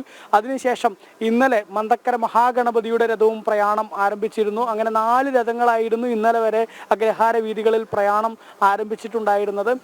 ഇന്നിപ്പോൾ ഈ പുതിയതായി ഈ 2 രഥങ്ങൾ കൂടെ, അതായത് ലക്ഷ്മി നാരായണ പെരുമാൾ സ്വാമിയുടെ രഥവും അതുപോലെ തന്നെ ചാത്തപ്പുരം പ്രസന്ന മഹാഗണപതിയുടെ രഥവും ഇന്നിപ്പോൾ അഗ്രഹാര വീതികളിൽ പ്രയാണത്തിലേക്ക് കടക്കുകയാണ്. ഞാൻ നേരത്തെ പറഞ്ഞതുപോലെ കൃത്യം 10:30-നും 11:30-നും ഇടയിലാണ് ഈ 2 രഥങ്ങൾ കൂടെ അഗ്രഹാര വീതികളിൽ പ്രയാണം നടത്തുക. ഇപ്പോൾ ഏതായാലും ലക്ഷ്മി നാരായണ പെരുമാൾ ക്ഷേത്രത്തിൽ ചടങ്ങുകളൊക്കെ ഇങ്ങനെ പുരോഗമിച്ചു കൊണ്ടിരിക്കുകയാണ്. രാവിലെ ഈ 2 രഥങ്ങൾ പ്രയാണം ആരംഭിച്ചു കഴിഞ്ഞാൽ പിന്നെ ഒരു ഉച്ചയ്ക്ക് ശേഷം ഏകദേശം ഒരു 3:30 മണിക്കായിരിക്കും പിന്നെ അടുത്ത രഥപ്രയാണം നടക്കുക. ആ അടുത്ത രഥപ്രയാണത്തിൻ്റെ സമയത്ത് പ്രധാനമായിട്ടും ഈ എല്ലാ രഥങ്ങളും, അതായത് നേരത്തെ പറഞ്ഞ 4 രഥങ്ങളും പിന്നെ പുതുതായി ഇന്നിപ്പോൾ പ്രയാണം ആരംഭിക്കുന്ന ഈ 2 രഥങ്ങളും ഉൾപ്പെടെ 6 രഥങ്ങൾ കൽപ്പാത്തിയിലെ കുണ്ടമ്പലത്തിന് സമീപത്തുള്ള തേരുമുട്ടിയിൽ സംഗമിക്കും. ആ തേരുമുട്ടിയിൽ സംഗമിക്കുന്ന ആ രഥസംഗമം, അത് ആണ് ഈ കൽപ്പാത്തി രഥോത്സവത്തിലെ ഏറ്റവും പ്രധാനപ്പെട്ട ചടങ്ങ്. ആ ചടങ്ങിൽ ഈ ദേവീ ദേവന്മാരെയൊക്കെ ഒരുമിച്ച് ഇങ്ങനെ കാണാൻ കഴിയും എന്നുള്ളതാണ്. അതായത് വിശ്വാസികളെ സംബന്ധിച്ചിടത്തോളം എല്ലാ ദേവീ ദേവന്മാരെയും ഒരിടത്ത് വെച്ച് കാണാൻ സാധിക്കും. ഈ വിവിധ ക്ഷേത്രങ്ങളിലായിട്ടുള്ള ദേവീ ദേവന്മാർ, ആ ദേവീ ദേവന്മാരെയൊക്കെ എല്ലാ 364 ദിവസവും, ഒരു വർഷത്തിലെ 364 ദിവസവും ക്ഷേത്രത്തിൽ ചെന്നാണ് വിശ്വാസികൾ ഭഗവാനെ കാണാറ്. എങ്കിൽ ഈ രഥോത്സവ ദിവസത്തിൽ അവർക്ക് ഈ ദേവീ ദേവന്മാരെ എല്ലാം ഒരുമിച്ച് ഇങ്ങനെ കാണാൻ കഴിയും എന്നുള്ളതാണ് ഇപ്പോൾ ദൃശ്യങ്ങളിൽ കണ്ടുകൊണ്ടിരിക്കുന്ന 3 രഥങ്ങൾ. അത് ഞാൻ നേരത്തെ പറഞ്ഞ വിശാലാക്ഷി സമേത വിശ്വനാഥ സ്വാമിയുടെ രഥവും ഒപ്പം അതിന് പുറകിലായി കാണുന്നത് വള്ളി ദേവാനി സമേത സുബ്രഹ്മണ്യ സ്വാമിയുടെ രഥവും അതിനും പുറകിലായി കാണുന്നതാണെങ്കിൽ ഗണപതിയുടെ രഥവുമാണ്. അതിന് കഴിഞ്ഞ് അപ്പുറത്ത് നമുക്ക് ഒരു ക്ഷേത്രത്തിന് സമീപത്ത് മറ്റൊരു രഥം കാണാൻ സാധിക്കും. ആ രഥമാണ് ലക്ഷ്മി നാരായണ പെരുമാൾ ക്ഷേത്രത്തിലെ രഥം. ഏതായാലും ലക്ഷ്മി നാരായണ പെരുമാൾ ക്ഷേത്രത്തിൽ അതിൻ്റെ ചടങ്ങുകളും മറ്റുമൊക്കെ ആരംഭിച്ചിരിക്കുകയാണ്. ശിവദാസ് കന്മനം കൂടി ഇപ്പോൾ എനിക്കൊപ്പം ചേരുന്നുണ്ട്. ശിവദാസ്, ലക്ഷ്മി നാരായണ പെരുമാൾ ക്ഷേത്രത്തിൽ ഇപ്പോൾ ചെണ്ടയും വാദ്യവും ഒക്കെ ആയി ആനപ്പുറത്ത് മറ്റ് ചടങ്ങുകളൊക്കെ ആരംഭിച്ചിരിക്കുന്നു അല്ലേ? അതെ, തീർച്ചയായും വലിയ ഒരു ഭക്തിസാന്ദ്രമായ ഒരു അന്തരീക്ഷത്തിൽ തന്നെയാണ് ഇപ്പോൾ ഈ കൽപ്പാത്തി മുഴുവൻ ഉള്ളത്. ഇപ്പോൾ നമുക്കറിയാം, ഞങ്ങൾ ഇപ്പോൾ നിൽക്കുന്നത് ഈ ലക്ഷ്മി നാരായണ പെരുമാൾ ക്ഷേത്രത്തിന് മുൻപിലാണ്. ഇവിടെ 10:30-ക്കാണ് ഈ രഥം പ്രയാണം ആരംഭിക്കുക. 10:30 മുതൽ 11:30 വരെയാണ്. ഇപ്പോൾ വാദ്യമേളങ്ങളാണ് നമുക്ക് മുൻപിലൂടെ കടന്നു പോകുന്നത്. ഗജവീരൻ അടക്കമുള്ള എല്ലാം ഉണ്ട് ഇവിടെ. അങ്ങനെ ഭക്തിസാന്ദ്രമായ ഒരു അന്തരീക്ഷത്തിൽ തന്നെയാണ്. ഇക്കാര്യങ്ങളെല്ലാം തന്നെ വളരെ കുറെ കാലമായി അരുൺ റിപ്പോർട്ട് ചെയ്യുന്നുണ്ട്. അതിൻ്റെ കൃത്യമായ ചരിത്രവും എല്ലാം തന്നെ അരുണ് അറിയാം. എന്തായാലും ഈ കഴിഞ്ഞ ഒരാഴ്ചയായി ഇതുമായി ബന്ധപ്പെട്ടുള്ള ചടങ്ങുകളെല്ലാം തന്നെ നടക്കുന്നുണ്ട്. അവസാന 3 ദിവസങ്ങളാണ് അല്ലേ ഇതിൻ്റെ ഒരു പ്രധാനപ്പെട്ട ഏറ്റവും പ്രധാനപ്പെട്ടത് ഇന്നത്തെ ദിവസമാണ്. കാരണം ദേവരഥ സംഗമങ്ങളാണ്. കഴിഞ്ഞ ദിവസം ഈ 2 ദിവസങ്ങളിലായി നടന്ന ഈ രഥപ്രയാണം എല്ലാം തന്നെ ഒരുമിക്കുന്ന ഒരു ദിവസം അതുകൂടിയാണ് ഇന്ന്. വൈകിട്ട് ഉച്ചയ്ക്ക് ശേഷം എല്ലാ രഥങ്ങളും ഈ വിശ്വനാഥ സ്വാമി ക്ഷേത്രത്തിലെ 3 രഥങ്ങളും മറ്റ് 2 ക്ഷേത്രങ്ങളിലെ 2 രഥങ്ങളും അങ്ങനെ ഈ 5 രഥങ്ങളെല്ലാം കൂടി ഒരുമിക്കുന്ന ഒരു ദേവരഥ സംഗമം കൂടി ഇന്ന് നടക്കും. അങ്ങനെ വളരെ പ്രധാനപ്പെട്ട ഒരു ചടങ്ങാണ്. ഈ ബ്രഹ്മോത്സവ മാസത്തിലാണ് ഈ ഒരു ചടങ്ങുകൾ നടക്കുന്നത് അല്ലെ? അങ്ങനെ ഈ അതായത് ബ്രഹ്മോത്സവത്തിലെ അവസാന 9 നാളുകളാണ് ഇത്തരത്തിൽ ഈ ഒരു ഉത്സവം ഇവിടെ നടക്കുന്നത് എന്നാണ് മനസ്സിലാക്കുന്നത്. ഒരു തമിഴ് സംസ്കാരമാണ് ഇതിൻ്റെ ഒരു പ്രധാനപ്പെട്ട രീതി. കാരണം അത് തന്നെയാണ് ഈ കൽപ്പാത്തി രഥോത്സവത്തിലെ ഏറ്റവും പ്രധാനപ്പെട്ട കാര്യം എന്നുള്ളത്. നമുക്ക് കേരളത്തിൽ മറ്റൊരിടത്തും ഈ ആചാരങ്ങളോ അനുഷ്ഠാനങ്ങളോ മറ്റോ ഒന്നും കാണാൻ കഴിയില്ല. ഈ ഉത്സവത്തിന്റെ രീതികളോ ഒന്നും കാണാൻ സാധിക്കില്ല. ഞാൻ നേരത്തെ പറഞ്ഞിരുന്നു, അതായത് തമിഴ്നാട്ടിലെ മയിലാടുതുറയിലെ മയൂരനാഥ ക്ഷേത്രമുണ്ട്. അവിടുത്തെ രഥോത്സവത്തിന്റെ രീതിയിലാണ് ഇവിടുത്തെ കാര്യങ്ങളൊക്കെ ചിട്ടപ്പെടുത്തിയിരിക്കുന്നത് എന്നുള്ളത്. തമിഴ്നാട്ടിലെ അത്തരത്തിൽ ഒരുപാട് ക്ഷേത്രങ്ങളിൽ ഇങ്ങനെ രഥം വളരെ പ്രധാനപ്പെട്ടതാണ്. അങ്ങനെ പണ്ട് ഈ 12-ാം നൂറ്റാണ്ടിൽ ഇങ്ങോട്ട് കുടിയേറി വന്നാൽ, അല്ലെങ്കിൽ ആ സമയത്ത് അവിടെ ഒരു മുഗൾ സാമ്രാജ്യത്തിൻ്റെ അധിനിവേശം നടന്ന ആ സമയത്ത് അവിടെ നിന്നും രക്ഷപ്പെട്ട് ഇവിടെ അവർക്ക് രക്ഷയ്ക്ക് വേണ്ടി ഇവിടേക്ക് കുറച്ച് ആളുകൾ വന്നു, ബ്രാഹ്മണർ വന്നു. പിന്നീട് അവർ ഇവിടെ ഈ ഒരു പ്രത്യേകിച്ച് അവിടെ കാവേരി തീരത്തായിരുന്നു അവർ താമസിച്ചിരുന്നത്. പിന്നീട് അവർ ഇവിടേക്ക് വന്നു. ഈ ഒരു നിള നദിയുടെ കരയിൽ അവരുടെ ഒരു ഇടം കണ്ടെത്തി. പിന്നീട് ഇവിടെ അഗ്രഹാരം, അവിടെ ശേഖരിപുരം രാജാവ് അവർക്ക് ഇതിന് അനുമതി നൽകി, അവർക്ക് ഇവിടെ താമസിക്കാനുള്ള അനുമതി നൽകി. അങ്ങനെ അവർ ഇവിടെ താമസിച്ചു. ഈ അഗ്രഹാരങ്ങൾ അവർ ഉണ്ടാക്കി. അതിനുശേഷം ഏകദേശം 1424 അത്തരത്തിൽ ഈ സംഭവങ്ങളെല്ലാം ഉണ്ടായിരുന്നത് എന്നാണ് ചരിത്രം പറയുന്നത്. അങ്ങനെ അതിനുശേഷം പിന്നീട് ഇവിടെ അവർ ഈ ഒരു ശേഖരിപുരം രാജാവിൻ്റെ പൗരോഹിത്യമായ കുറേ കാര്യങ്ങളെല്ലാം തന്നെ അവർ ആയിരുന്നു ചെയ്തിരുന്നത്.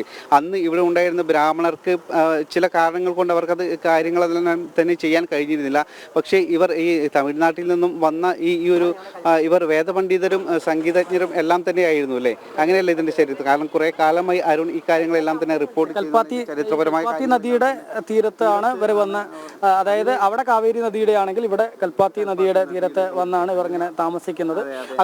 അഗ്രത്തിൽ ഒരു ഭൂമി ഉണ്ടെങ്കിൽ ആ ഭൂമിയുടെ അഗ്രത്തിലാണ് ഈ വീടുകളൊക്കെ സ്ഥിതി ചെയ്യുക. അങ്ങനെ അഗ്രത്തിൽ ഹാരം പോലെ, മാല പോലെയുള്ള വീടുകൾ, അതാണ് ഈ അഗ്രഹാരം എന്ന പദം കൊണ്ട് ഉദ്ദേശിക്കുന്നത് എന്നുള്ളതാണ്. ഒപ്പം തന്നെ കൽപ്പാത്തിയെ സംബന്ധിച്ചിടത്തോളം ഇവിടുത്തെ ആ വിശാലാക്ഷി സമേത വിശ്വനാഥ സ്വാമി ക്ഷേത്രത്തിലെ ആ ഒരു ചൈതന്യമൂർത്തിയായ വിശ്വനാഥ സ്വാമിയുടെ ആ ലിംഗം, അത് കാശിയിൽ നിന്ന് ഒരു പാട്ടി പണ്ട് കൊണ്ടുവന്നതാണ് എന്നുള്ളതാണ്. അതെ, ഇത്തരത്തിൽ അത് അവർ കൊണ്ടുവന്നു, അവർ പാട്ടി കൊണ്ടുവന്നു, അവിടെ പ്രതിഷ്ഠിച്ചു എന്നുള്ളതാണ് വിശ്വാസം. അങ്ങനെ പ്രതിഷ്ഠിച്ചപ്പോൾ വലിയ ആ ഒരു ചൈതന്യമാണ് ആ ഒരു മൂർത്തിക്ക് എന്നുള്ളതാണ്. അതുകൊണ്ട് തന്നെ ഒരു ചൊല്ലുണ്ട്, കാശിയിൽ പാതി കൽപ്പാത്തി എന്നാണ് പറയാറ്. അതായത് കാശിയിൽ പോകാൻ ഏതെങ്കിലും തരത്തിൽ ആളുകൾക്ക് ബുദ്ധിമുട്ടുണ്ടാവുകയാണെങ്കിൽ അവർക്ക് കൽപ്പാത്തിയിൽ വിശ്വനാഥ സ്വാമിയെ ദർശനം നടത്തുകയാണെങ്കിൽ കാശിയിൽ പോയതിൻ്റെ അതേ ഒരു അനുഗ്രഹം അവർക്ക് ലഭിക്കും എന്നുള്ളതാണ് ആ വിശ്വാസ പെരുമ എന്നുള്ളത് തന്നെയാണ്. ഇപ്പോൾ നേരത്തെ ഞാൻ പറഞ്ഞതുപോലെ ലക്ഷ്മീനാരായണ പെരുമാൾ ക്ഷേത്രത്തിൽ ചടങ്ങുകളൊക്കെ ഇങ്ങനെ ആരംഭിച്ചിരിക്കുകയാണ്.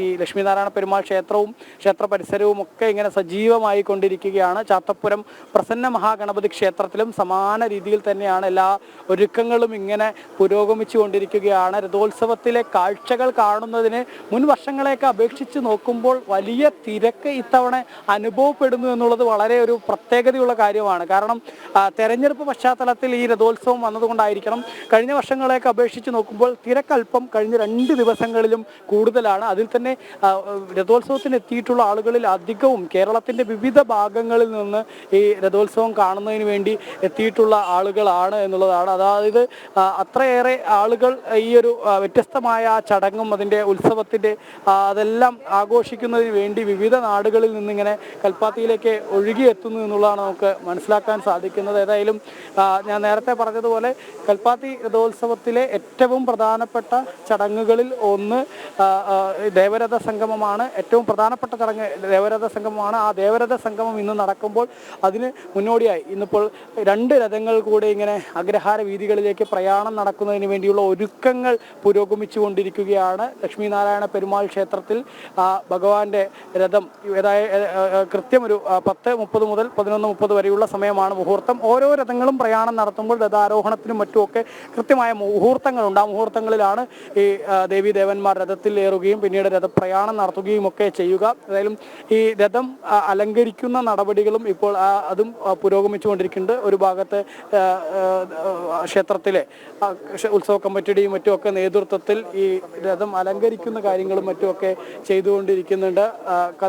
ഈ വിവിധ ദ്രവ്യങ്ങൾ, കുലകളും മറ്റുമൊക്കെ തൂക്കിക്കൊണ്ടാണ്, അതായത് പഴക്കുലയും അതുപോലെ തന്നെ ഇളനീർക്കുലയും മറ്റുമൊക്കെ തൂക്കിയാണ് ഈ രഥം അലങ്കരിക്കുക എന്നുള്ളതാണ് പ്രത്യേകത. അങ്ങനെ രഥം മനോഹരമായി അലങ്കരിച്ചതിന് ശേഷം അതിൽ ആ രഥത്തിൽ ദേവീ ദേവന്മാർ ഭക്തരെ കാണുന്നതിന് വേണ്ടിയാണ് അഗ്രഹാര വീതികളിലൂടെ രഥത്തിൽ പ്രയാണം നടത്തുന്നത്. അങ്ങനെ പ്രയാണം നടത്തുമ്പോൾ അത് വളരെ വിശേഷപ്പെട്ട കാര്യമാണ്.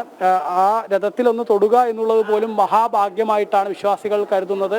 രഥം വലിക്കുക എന്നുള്ളതും ഏറെ ഭാഗ്യമുള്ള കാര്യമാണ് എന്നുള്ളതാണ് വിശ്വാസികളെ സംബന്ധിച്ചിടത്തോളം ഉള്ളത്. നമുക്ക് ഈ ക്ഷേത്രത്തിലെ ആളുകളോട് തന്നെ ചോദിക്കാം, ഇന്നിപ്പം എങ്ങനെയാണ് ചടങ്ങുകൾ? എത്ര മണിയോടുകൂടിയാണ് ഇവിടെ ആരംഭിക്കുക? ഇപ്പോൾ രാവിലെ ഇവിടെ അഭിഷേകമായിരുന്നു, അത് കഴിഞ്ഞ് കളഭാഭിഷേകം കഴിഞ്ഞു, അത് കഴിഞ്ഞ് ഇപ്പോൾ ദീപാരാധന, പിന്നെ 10 to 10:30 ആണ്. ഇപ്പോൾ ഇത് ഈ കുമ്പെടുത്തിട്ട് പോവും. അതിന് തിരുമഞ്ജനം പറയും. അത് പോയിട്ട് കഴിഞ്ഞ് കഴിഞ്ഞാൽ ഇവിടെ ദീപാരാധന, ഇവിടെ കച്ച കഴിഞ്ഞ് കുറച്ച് നേരം. അപ്പോൾ 10-10:30 രഥാരോഹണം. അത് കഴിഞ്ഞ് കുറച്ച് നേരം സ്വാമി അതുവരെ പോവും, പകുതി ഗ്രാമം വരെ. ബാക്കി വൈകുന്നേരം 3 മണിക്ക് സ്റ്റാർട്ടാവും. എന്നിട്ട് ഫുൾ കവർ ചെയ്തിട്ട് ഒരു 8 o'clock കൽപ്പാത്തിയിൽ ഇപ്പോൾ രഥോത്സവത്തിൻ്റെ കാലമാണ്. അതിൻ്റെ വിശേഷങ്ങളാണ് അവിടെയുള്ള അതിൻ്റെ സംഘാടകർ പങ്കുവെക്കുന്നത്. അരുൺ ആലത്തൂരും അതുപോലെ തന്നെ ശിവദാസുമാണ് രാവിലെ കൽപ്പാത്തി രഥോത്സവ വിശേഷങ്ങൾ പങ്കുവച്ചത്. വിനോദ്, നമുക്ക് ഒരു വശത്ത് വിശ്വാസങ്ങളുടെ അല്ലെങ്കിൽ മനോഹര കാഴ്ചകൾ നമ്മൾ കണ്ടതാണ്. പക്ഷേ മറുവശത്ത് നമുക്കറിയാം ലാൻഡ് ജിഹാദ് എന്ന് കഴിഞ്ഞ ദിവസം ശോഭ കരന്തലജെ വിശേഷിപ്പിച്ച വഖഫ് ബോർഡ് ക്ഷേത്രഭൂമികൾ കയ്യേറുന്ന നടപടികൾ തുടരുകയാണ്. ഗുരുവായൂർ ദേവസ്വം ഭൂമിയും വഖഫ് ബോർഡ് കൈയടക്കിയതായി പരാതി. മലപ്പുറം പൊന്നാനിയിൽ കാഞ്ഞിരമുക്ക് തളി മഹാശിവക്ഷേത്ര ഭൂമിയാണ് വഖഫ് ബോർഡ് കൈക്കലാക്കിയത്. നൂറ്റാണ്ടുകൾ പഴക്കമുള്ള ക്ഷേത്രം നിലനിന്നിരുന്ന ഭൂമി ഇപ്പോൾ ഇസ്ലാം മത പരിവർത്തന സ്ഥാപനമായി മൗനത്തുൽ ഇസ്ലാം സഭയുടെ കീഴിലാണ്. ക്ഷേത്രഭൂമി തിരിച്ചു കിട്ടണമെന്ന ആവശ്യവുമായി ആക്ഷൻ കൗൺസിൽ രൂപീകരിച്ച് ഹൈക്കോടതിയെ സമീപിച്ചിരിക്കുകയാണ് വിശ്വാസികൾ.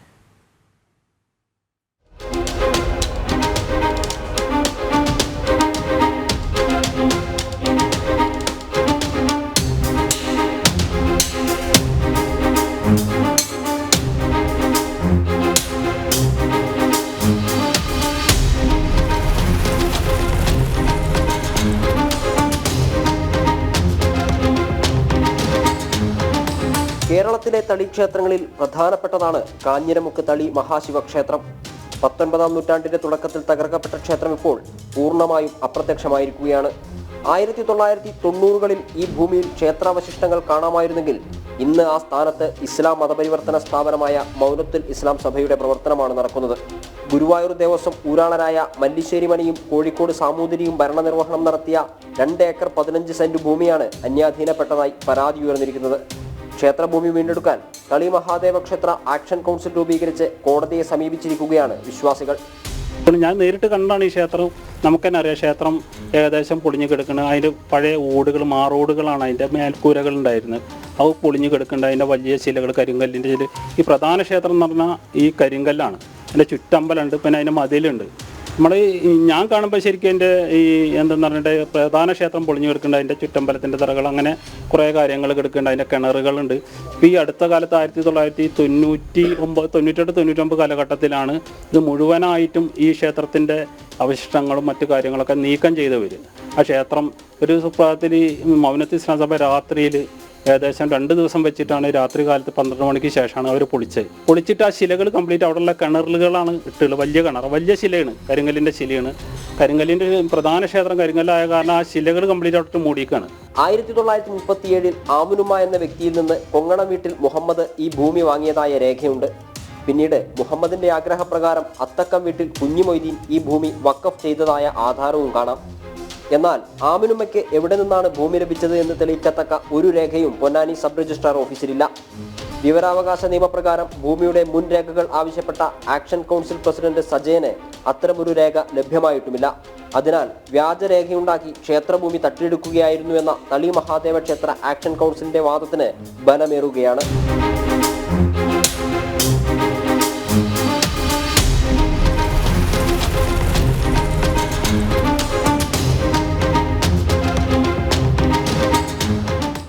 അതേസമയം പഞ്ചായത്തിന്റെയും ടൗൺ പ്ലാനറുടെയും അനുവാദമില്ലാതെയാണ് മൗനത്തുൽ ഇസ്ലാം സഭ മസ്ജിദിന്റെ നിർമ്മാണം നടത്തിയത്. നിർമ്മാണം നടന്നുകൊണ്ടിരിക്കെ പരാതി ഉയർന്നതിനെ തുടർന്ന് Maranchery panchayat secretary stop memo ഉത്തരവിറക്കുകയും അതിനെതിരെ അടിയന്തര നടപടിയെടുക്കണമെന്ന് ആവശ്യപ്പെട്ട് പോലീസിൽ അറിയിപ്പ് നൽകുകയും ചെയ്തിരുന്നു. അത് സംബന്ധിച്ച ഉത്തരവ് മൗനത്തുൽ ഇസ്ലാം സഭാ ഭാരവാഹികൾക്കും അയച്ചു. എന്നാൽ നിർമ്മാണം തുടരുകയും അത് പൂർത്തീകരിക്കുകയും ചെയ്തിരിക്കുകയാണിപ്പോൾ.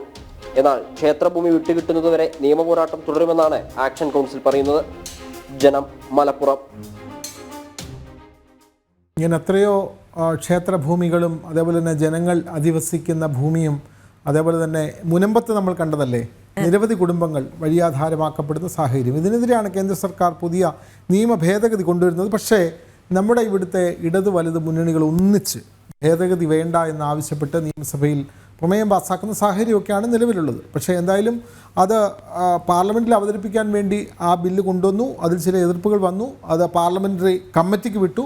ആ കമ്മിറ്റിയുടെ റിപ്പോർട്ട് ഉടൻ തന്നെ തയ്യാറായി വരുന്നു എന്നുള്ള വിവരങ്ങളും നമ്മൾ കഴിഞ്ഞ ദിവസം പങ്കുവച്ചിരുന്നു. അതെ, ഗോകുൽ കെ വേണുഗോപാൽ ചേരുന്നുണ്ട് ഈ വാർത്തയുടെ കൂടുതൽ വിശദാംശങ്ങളുമായി. ഗോകുൽ, നമുക്കറിയാം നൂറ്റാണ്ടുകൾ പഴക്കമുള്ള ക്ഷേത്രഭൂമിയാണ് ഇപ്പോൾ ഇസ്ലാം മതപരിവർത്തന സ്ഥാപനമായി മാറിയിരിക്കുന്നത്. വഖഫ് ഭൂമികൾ കയ്യേറുന്നു എന്ന് പറയുമ്പോൾ നമുക്കറിയാം ക്ഷേത്രഭൂമികളും ചർച്ച് ഭൂമികളും ലക്ഷ്യമിട്ടുകൊണ്ടുള്ളൊരു ലാൻഡ് മാഫിയായി ഇത് മാറുകയാണ് എന്ന് കഴിഞ്ഞ ദിവസം കേന്ദ്രമന്ത്രി ശോഭ കരന്തലജെ അടക്കം പറയുന്നൊരു സാഹചര്യമുണ്ടായിരുന്നു. നമുക്കറിയാം ഗുരുതരമായ ചില വീഴ്ചകൾ സർക്കാരിന്റെ ഭാഗത്തു നിന്നും ഉണ്ടായിക്കൊണ്ടിരിക്കുകയാണ്. കാരണം ഇതെല്ലാം കൺമുന്നിൽ കണ്ടിട്ട് പോലും സർക്കാരിന്റെ പച്ചക്കൊടി അത് തന്നെയാണ് വഖഫ് കൂടുതൽ അധിനിവേശത്തിലേക്ക് കടക്കുന്നത്.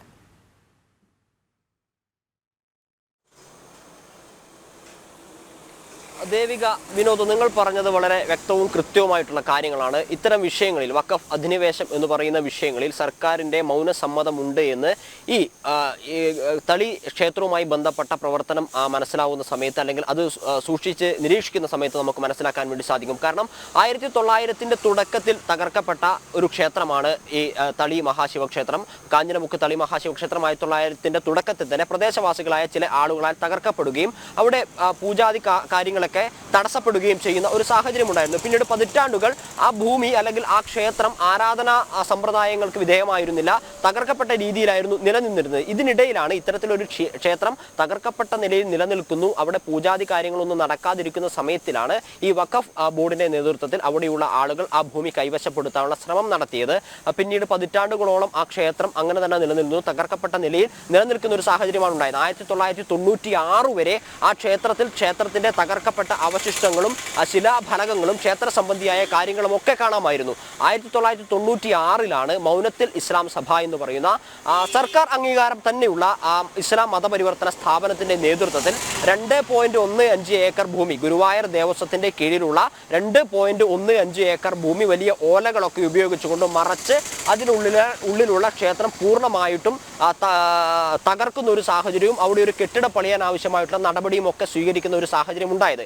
1937 ആമിനുമ്മ എന്ന് പറയുന്ന ഒരു വ്യക്തി ഈ ഭൂമി കൈവശപ്പെടുത്തിയതായും ആമിനുമ്മയിൽ നിന്ന് മുഹമ്മദ് എന്ന് പറയുന്ന വ്യക്തി ഈ ഭൂമി വാങ്ങിയതിനു ശേഷം ഇത് വഖഫ് ചെയ്തു എന്നാണ് വഖഫ് ആധാരത്തിൽ വ്യക്തമാക്കിയിട്ടുള്ളത്. മുഹമ്മദ് എന്ന പറയുന്ന വ്യക്തി ആമിനുമ്മയിൽ നിന്ന് ഈ രേഖ അല്ലെങ്കിൽ ഈ ഭൂമിയുടെ ഉടമസ്ഥാവകാശം കൈവശപ്പെടുത്തി എന്ന് പറയുമ്പോൾ ആമിനുമ്മയ്ക്ക് എവിടെ നിന്നാണ് ഈ ഭൂമി ലഭിച്ചത് എന്നതിനെ സംബന്ധിച്ച വിവരം ലഭ്യമായിട്ടില്ല എന്ന് മാത്രമല്ല അത് പറയാൻ മൗനത്തിൽ ഇസ്ലാം സഭയ്ക്കോ പൊന്നാനി സബ് രജിസ്ട്രാർ ഓഫീസർക്കോ സാധിച്ചിട്ടില്ല എന്നതാണ്. ഇത് സംബന്ധിച്ച് ഇതിന്റെ പൂർവ്വരേഖകൾ, മുൻ ആധാരങ്ങൾ, അടിയാധാരം ഉൾപ്പെടെയുള്ള രേഖകൾ എവിടെയെന്ന് ചോദിച്ച് വിവരാവകാശ പ്രവർത്തകനും തളി മഹാശിവക്ഷേത്രം ആക്ഷൻ കൗൺസിൽ പ്രസിഡന്റുമായിട്ടുള്ള സജയൻ സമർപ്പിച്ച വിവരാവകാശ രേഖയ്ക്ക് അത്തരമൊരു രേഖ ഇല്ല എന്നും ലഭ്യമായിട്ടില്ല എന്നും നശിക്കപ്പെട്ടു എന്നും ഉള്ള ഒരു മറുപടിയായിരുന്നു പൊന്നാനി സബ് രജിസ്ട്രാർ ഓഫീസിൽ നിന്ന് ലഭിച്ചുള്ളത്. അതായത് 1937 ഈ രേഖ ആമിനുമ്മ, അതായത് ക്ഷേത്രം നിൽക്കുന്ന ഭൂമിയുടെ ഉടമസ്ഥാവകാശം ആമിനുമ്മ എന്ന് പറയുന്ന വ്യക്തി കൈവശപ്പെടുത്തി എന്ന് പറയുമ്പോൾ എവിടെയാണ് ആ രേഖ എന്ന് പറയാൻ, അല്ലെങ്കിൽ എവിടെയാണ് ആ രേഖ ഉള്ളത് എന്ന് വ്യക്തമാക്കാൻ ഇവർക്ക് സാധിച്ചിട്ടില്ല എന്നുള്ളതാണ് പ്രധാനപ്പെട്ട കാര്യം. നമുക്കറിയാം കേരളത്തിൽ 2 ഇസ്ലാം മതപരിവർത്തന കേന്ദ്രമാണുള്ളത്. ഒന്ന് കോഴിക്കോടുള്ള തർബിയത്തുൽ ഇസ്ലാം സഭയും പിന്നൊന്ന് മൗനത്തുൽ ഇസ്ലാം സഭയുമാണ്. 1900 തന്നെയാണ് മൗനത്തുൽ ഇസ്ലാം സഭയുടെ പ്രവർത്തനം ഈ പൊന്നാനി കേന്ദ്രീകരിച്ച് തുടങ്ങുന്നത്. ആ മൗനത്തുൽ ഇസ്ലാം സഭയുടെ ഭാഗമായിട്ടുള്ള അറബി കോളേജ്, MI അറബി കോളേജിന് വേണ്ടിയിട്ടുള്ള പ്രവർത്തനമാണ് ഇപ്പോൾ അവിടെ നടക്കുന്നത്. ഈ ഭൂമി കൈവശപ്പെടുത്തി ഇപ്പോൾ ഈ ആക്ഷൻ കൗൺസിൽ അംഗങ്ങൾ പറയുന്നത് പോലെ, പ്രവർത്തകർ പറയുന്നത് പോലെ വ്യാജരേഖ ഉണ്ടാക്കിയിട്ടാണ് മൗനത്തുൽ ഇസ്ലാം സഭ കൈവശപ്പെടുത്തിയതെന്നും അത് വഖഫ് ചെയ്തിരിക്കുന്നതും എന്നാണ് പറയുന്നത്. ഈ വഖഫ് ആധാരത്തിൽ വ്യക്തമായി പറഞ്ഞിട്ടുള്ളത് ഈ മതപരിവർത്തനം ചെയ്തു വരുന്ന ആളുകളുടെ ചിലവിന്, വിദ്യാഭ്യാസത്തിനും വസ്ത്രത്തിനുമായിട്ടുള്ള ആവശ്യങ്ങൾക്ക് ഈ 2.15 ഏക്കർ ഭൂമിയിൽ നിന്ന് ലഭിക്കുന്ന ആദായം. ഗോകുൽ തുടരുക. ഇപ്പോൾ നമ്മോടൊപ്പം തളി മഹാശിവക്ഷേത്ര action council president Sajayan NK ചേർന്നുണ്ട്. സജയൻ, നമുക്കറിയാം നൂറ്റാണ്ടുകൾ പഴക്കമുള്ള ക്ഷേത്രഭൂമിയാണ് ഇപ്പോൾ വഖഫ് ബോർഡ് കൈക്കലാക്കിയിരിക്കുന്നത്. മാത്രമല്ല നമുക്കറിയാം ഒരു മതപരിവർത്തന കേന്ദ്രമാക്കി ആ ഭൂമിയെ മാറ്റി എന്ന് പറയുമ്പോൾ അത് അനുവദിച്ചു കൊടുക്കാൻ സാധിക്കുമോ? ഇല്ല, അനുവദിച്ചു കൊടുക്കാൻ സാധിക്കില്ല ഒരു കാരണവശാലും. നമ്മള് 1992 തന്നെ അതിന് പകരമായിട്ടാണ് ഇവർ ശരിക്കും ചെയ്തിട്ടുള്ളത്. വളരെ ആസൂത്രിതമായിട്ടാണ് ആ ക്ഷേത്രം പൊളിച്ചു മാറ്റിയുള്ളത്. ആ പൊളിക്കുമ്പോ തന്നെ അവർ ചെയ്തിട്ടുള്ളത് എന്താ വെച്ചിട്ട് അവര് കാണികളടക്കം ഇരുത്തിയിട്ടാണ് പൊളിച്ചു മാറ്റിയുള്ളത്. അപ്പോൾ അന്ന് എതിർപ്പുകൾ, അന്ന് വിശ്വാസികളുടെ നമ്മൾ ചൂതപ്പള്ളി ഗോവിന്ദേട്ട, അതവരെ പൂതേരി പാലട്ടവരെല്ലാരും കൂടെ വന്ന് നമ്മൾ അവരോട് പറഞ്ഞിട്ടുണ്ടായി അങ്ങനെ ചെയ്യാൻ പാടില്ല, നമ്മളെ പ്രധാന പൈതൃകമാണ്, അപ്പൊ പതിറ്റാണ്ടുകൾ നമുക്കറിയില്ല, അത്രയും പഴക്കമുള്ള ഒരു ക്ഷേത്രമാണ്, വലിയ ക്ഷേത്രമാണ്. അതാണ് പൊളിച്ചു മാറ്റിയുള്ളത് അവിടെ നിന്ന്. അവിടെ ഭക്തരുടെ ഒരു ചെറുത്തുനിൽപ്പ് ഉണ്ടായില്ലേ ശ്രീ അജയൻ? അത്ര നൂറ്റാണ്ടുകൾ പഴക്കമുള്ള ക്ഷേത്രം പൊളിച്ചു നീക്കുമ്പോൾ ഭക്തരുടെ വലിയ ഒരു എതിർപ്പ് ഉണ്ടാകാതെ പോയി എന്നുള്ളതാണോ? അല്ല, നമ്മള് എതിർപ്പുണ്ടായിരുന്നിട്ട് നമ്മൾ അവിടെ അതാണ് എതിർപ്പുണ്ടായതോട് കൂടിയിട്ടാണ് അവര് 2 വർഷത്തോളം നിർത്തി വെച്ചത്. ആ ക്ഷേത്രം മാത്രം ചുറ്റുഭാഗം, ആ ക്ഷേത്രം മാത്രം, പൈതൃകം മാത്രം നിലനിർത്തിയിട്ട് ചുറ്റുഭാഗമൊക്കെ മണ്ണെടുത്തവര്. എന്നിട്ട് അങ്ങനെ നിർത്തിയിരിക്കുന്നു. എന്നിട്ട് ഒരു സുപ്രഭാതത്തിൽ രാത്രിയിലാണ് 2 രാത്രി കൊണ്ടാണ് അത് മൊത്തം നികത്തി അല്ല, പൊളിച്ചു മാറ്റി കംപ്ലീറ്റ് തകർത്തി കളഞ്ഞത്. രാത്രിയിൽ 12 മണിക്ക് ശേഷമാണ് രാത്രിയിൽ അവരെ ചെയ്തിട്ടുള്ളത്. അതേത് എന്നായിരുന്നു എന്നുള്ള തീയതി ഓർക്കുന്നുണ്ടോ?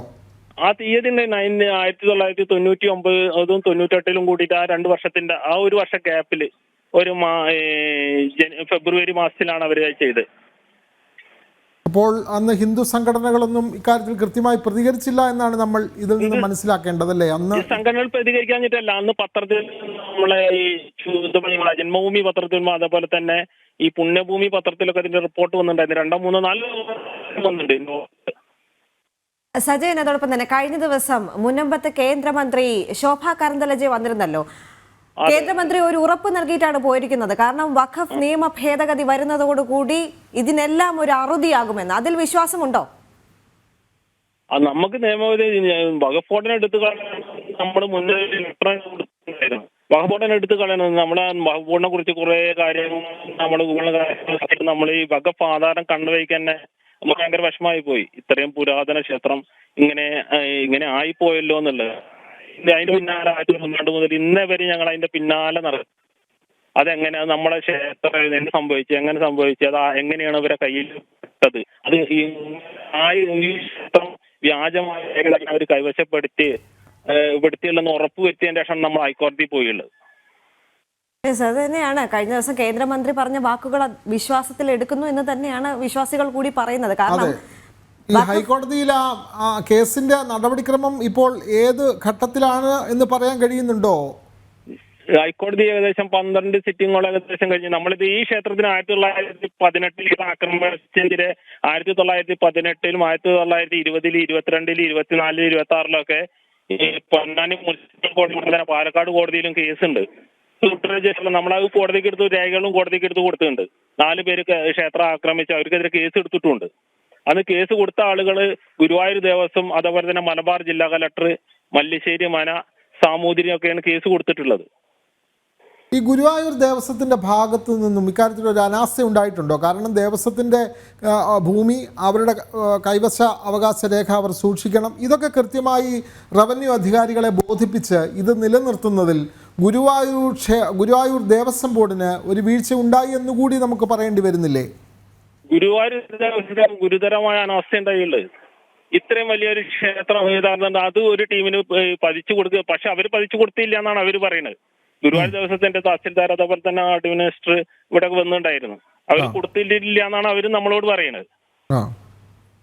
ഈ എന്താന്ന് പറഞ്ഞിട്ടുണ്ടെങ്കിൽ ഈ ഇത്രയും വലിയ ക്ഷേത്രത്തിന് എന്ത് സംഭവിച്ചു എന്ന് പോലും നമ്മൾ ആരും കണ്ടാലും നമ്മൾ ചോദിച്ചു പോകും. ഞാൻ ഇപ്പൊ നമ്മൾക്ക് എനിക്കറിയണല്ലോ, എന്റെ ഓർമ്മയിലും എന്റെ കാര്യത്തിലും അത് കണ്ട കാരണമാണ് ഇത് നിയമപരമായിട്ട് പോരാടാനുള്ള തയ്യാറെടുപ്പിന് നമ്മൾ ട്രസ്റ്റുമായി രൂപീകരിച്ച് മുന്നോട്ട് പോയത്. കാരണം ഈ ഇത്രയും വലിയ ക്ഷേത്രം എന്ത് സംഭവിച്ചു, ഇതിങ്ങനെ പൊളിച്ചു മാറ്റാനുണ്ടായ കാരണം എന്താണ്? ഇവിടുത്തെ ഹിന്ദുക്കൾ എന്താണ് എന്ത് കുറ്റാണ് അവർക്ക് ചെയ്തിട്ടുള്ളത്?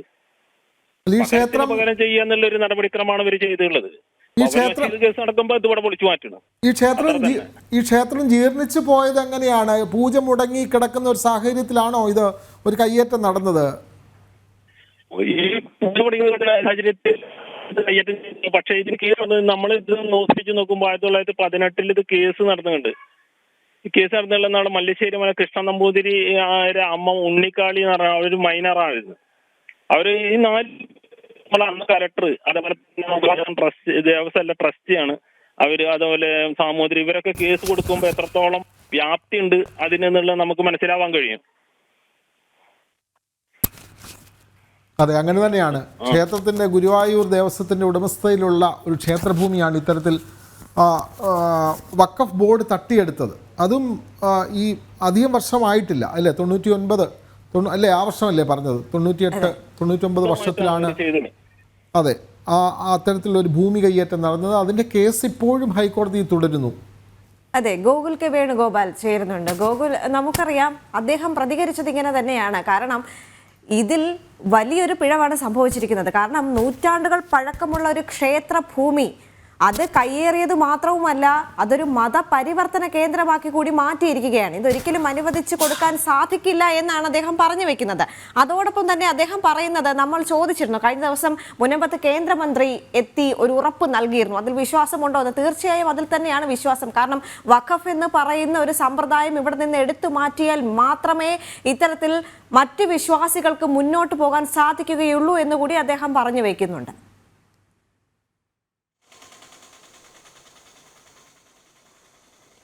ദേവിക, അത് തന്നെയാണ് ഈ വഖഫ് വിഷയവുമായി ബന്ധപ്പെട്ട വാർത്തകൾ അനുദിനം ഇപ്പോൾ ഓരോന്നായി പുറത്തു വന്നുകൊണ്ടിരിക്കുകയാണ്. അതിന്റെ പ്രധാനപ്പെട്ട കാര്യം കേന്ദ്ര സർക്കാരിന്റെ നേതൃത്വത്തിൽ വഖഫ് ഭേദഗതി ബില്ല് ജോയിന്റ് പാർലമെന്ററി കമ്മിറ്റിക്ക് വിട്ടിരിക്കുകയാണ്.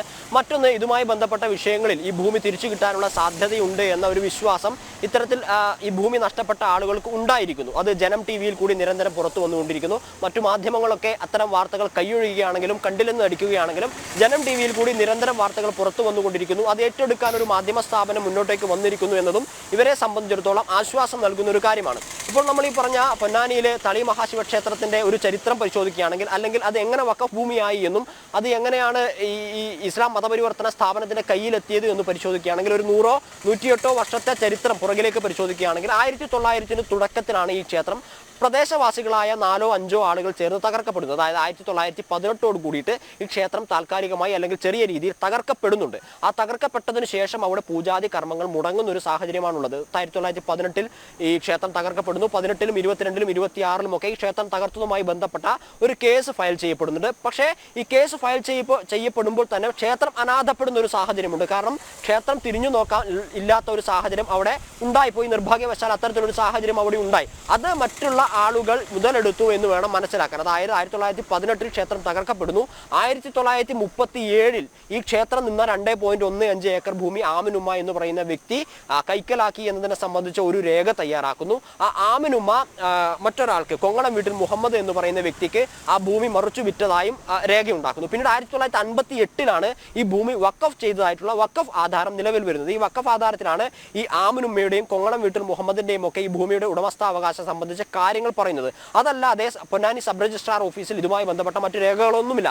നമ്മളോട് അല്പസമയം മുമ്പ് സംസാരിച്ച ഈ സജയൻ വിവരാവകാശ രേഖ പ്രകാരം ഈ ഭൂമിയുടെ മുൻ ആധാരങ്ങൾ, നമ്മൾ നേരത്തെ സൂചിപ്പിച്ചതുപോലെ മുൻ ആധാരങ്ങൾ തേടിയിരുന്നെങ്കിലും അത് ഇദ്ദേഹത്തിന് ലഭ്യമായിട്ടില്ല. പിന്നെ എങ്ങനെയാണ് ഈ ആമിനുമ്മ എന്ന് പറയുന്ന വ്യക്തി ഈ ഭൂമി കൈവശപ്പെടുത്തിയത് എന്നതിനെ സംബന്ധിച്ച് അല്ലെങ്കിൽ അത് വ്യക്തമാക്കുന്ന രേഖകളൊന്നും ഇല്ലാത്ത സാഹചര്യത്തിലാണ് ഈ ഭൂമി അന്യാധീനപ്പെട്ടു പോവുകയും അല്ലെങ്കിൽ അത് ഈ മൗനത്തുൽ ഇസ്ലാം സഭയുടെ കൈവശം ആവുകയും ചെയ്യുന്നത്. 1958 മൗനത്തുൽ ഇസ്ലാം സഭയുടെ കൈകളിൽ ഈ ഭൂമി എത്തുകയും വഖഫ് ചെയ്തു എന്ന രേഖ ഉണ്ടാക്കുകയും ചെയ്തെങ്കിലും പിന്നീടൊരു 38-40 വർഷത്തോളം ഈ മൗനത്തുൽ ഇസ്ലാം സഭയുടെ ഭാഗത്തു നിന്ന് ഒരു പ്രവർത്തനവും അവിടെ ഉണ്ടായില്ല. അതായത് 38 വർഷത്തോളം കാലം അവർ അനങ്ങാതിരുന്നു, മിണ്ടാതിരുന്നു. പിന്നീട് 1996 ഈ 2.15 ഏക്കർ ഭൂമി വലിയ ഓലകളൊക്കെ ഉപയോഗിച്ച് മറച്ചുകൊണ്ട് അവിടെ ക്ഷേത്രം തകർക്കുന്ന ഒരു പ്രവർത്തനങ്ങൾ നടക്കുന്നത്. ഈ സജയൻ ഉൾപ്പെടെയുള്ള ഇപ്പോൾ 40-50 വയസ്സുള്ള പ്രദേശവാസികളായിട്ടുള്ള ആളുകളൊക്കെ ഈ ക്ഷേത്ര അവശിഷ്ടങ്ങൾ കാണുകയും ഈ ക്ഷേത്രത്തിനകത്ത് സന്ദർശനം നടത്തുകയൊക്കെ ചെയ്തിട്ടുള്ളതാണ്. മാത്രമല്ല അവിടെ നിന്ന് ഈ തളി മഹാശിവ ക്ഷേത്രത്തിൽ നിന്ന് തൊട്ടടുത്ത ക്ഷേത്രത്തിലേക്കുള്ള ഒരു താലപ്പൊലി വിളക്കും നടന്നിട്ടുണ്ട്. 1996 വരെ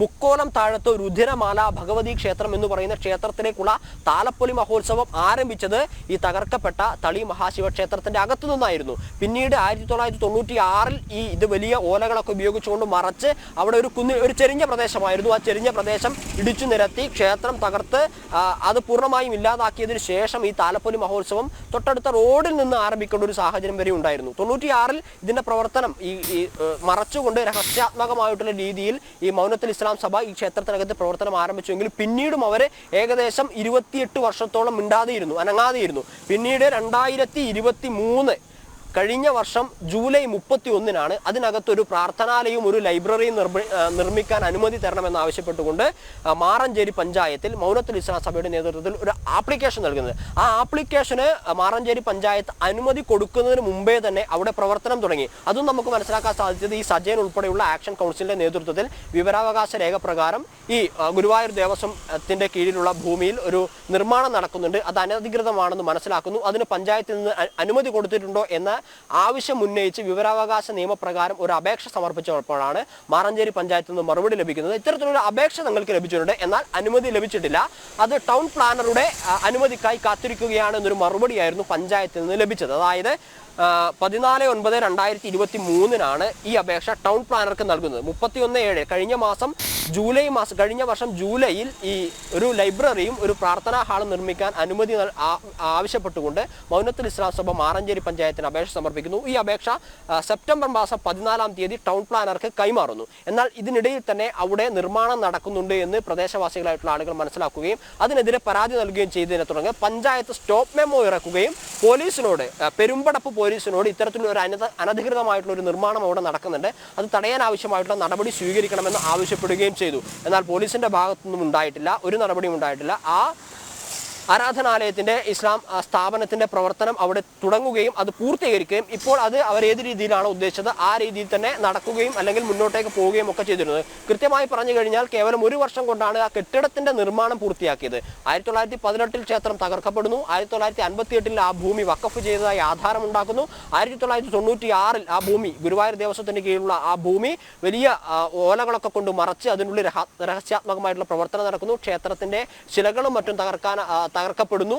പിന്നീട് 2023 ജൂലൈയിൽ മാത്രമാണ് ഇതിന്റെ പ്രവർത്തനം, ഈ കെട്ടിടത്തിന്റെ പ്രവർത്തനം ആരംഭിക്കുന്നത്. അതായത് കേവലം 1 വർഷം കൊണ്ടാണ് വലിയ രീതിയിലുള്ള കെട്ടിടങ്ങൾ ഉയർന്നു വരികയും അത് ഇന്ന് കാണുന്നത് പോലെയുള്ള രീതിയിൽ പരിവർത്തനപ്പെടുകയും ഒക്കെ ചെയ്തിട്ടുള്ളത്.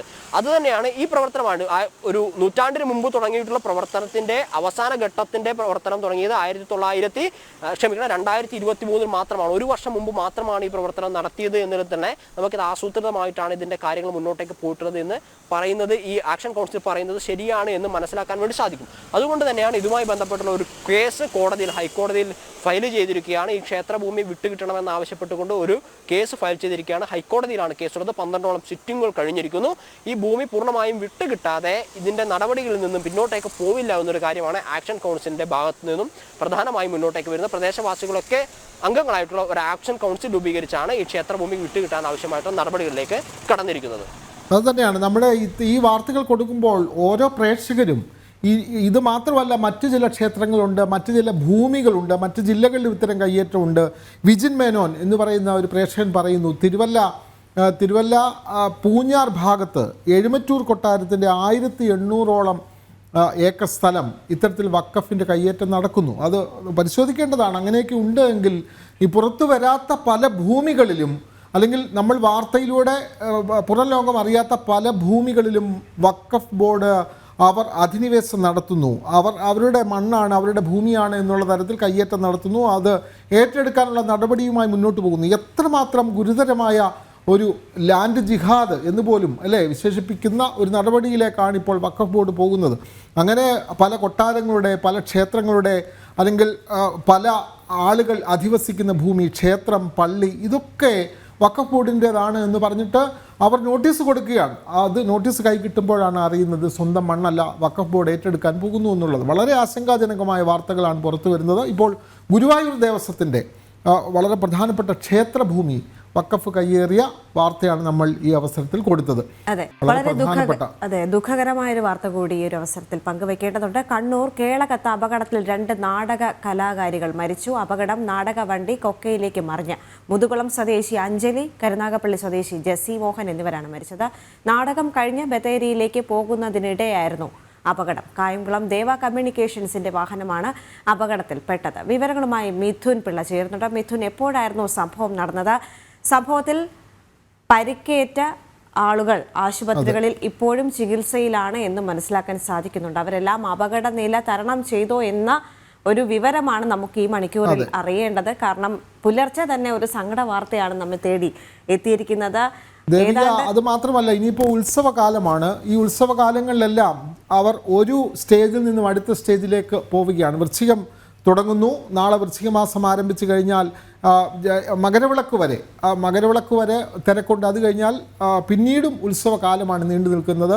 അപ്പോൾ ആ ഒരു കാലഘട്ടം വരെ ഈ ഉത്സവകാലത്താണ് ഏറ്റവും കൂടുതൽ കലാപരിപാടികൾ നടക്കുന്നത്. അപ്പോൾ സ്വാഭാവികമായും ഉറക്കമിളച്ചാണ് വാഹനം ഓടിക്കുകയും അഭിനയിക്കുകയും ഒക്കെ ചെയ്യുന്ന ആളുകൾ, ജീവിക്കാൻ വേണ്ടിയിട്ടുള്ള ആളുകളാണ്. കലാകാരന്മാരുണ്ട്, അതുപോലെ തന്നെ ഡ്രൈവർമാരുണ്ട്, വാഹനം സാങ്കേതിക സഹായം നൽകുന്നവർ. ഇവരൊക്കെ ഈ രാത്രിയിലാണ് യാത്ര.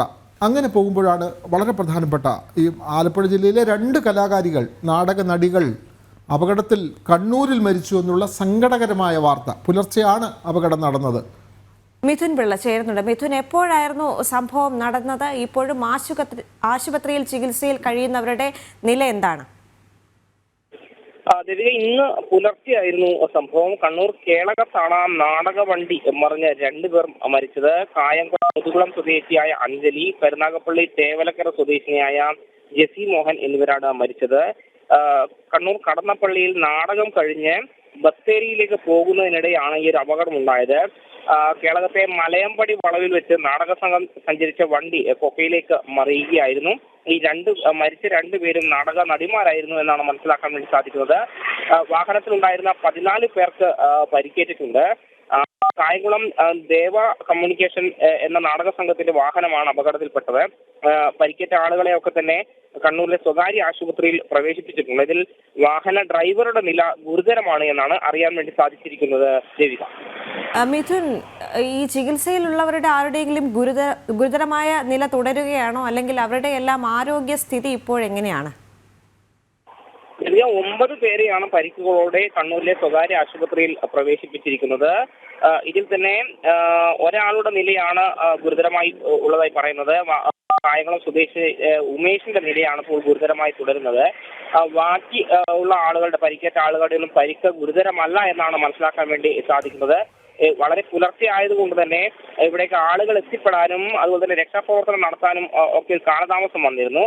അതുകൊണ്ട് തന്നെയാണ് ഇവരെ ആശുപത്രിയിൽ എത്തിക്കാനും വൈകുന്ന ഒരു സാഹചര്യം ഉണ്ടായി. ഇതാണ് ഈ ഒരു അപകടത്തിന്റെ വ്യാപ്തി വർദ്ധിപ്പിച്ചത് എന്നാണ് മനസ്സിലാക്കാൻ വേണ്ടി സാധിക്കുന്നത്. ഏതായാലും 2 പേരാണ് അപകടത്തിൽ മരിച്ചത്. പരിക്കേറ്റ ഒരാളുടെ നില ഗുരുതരമായി തുടരുകയും ചെയ്യുന്നു. ദേവിക, അത് ഇവർ ഏതെങ്കിലും ഒരു പരിപാടി കഴിഞ്ഞ് തിരികെ അവർ ആലപ്പുഴയിലേക്ക് മടങ്ങും വഴിയാണോ അതോ മറ്റൊരു സ്റ്റേജിലേക്ക് പോവുകയായിരുന്നോ? അത്തരം വിവരങ്ങൾ എന്തെങ്കിലും ലഭിക്കുന്നുണ്ടോ മിഥുൻ പിള്ള?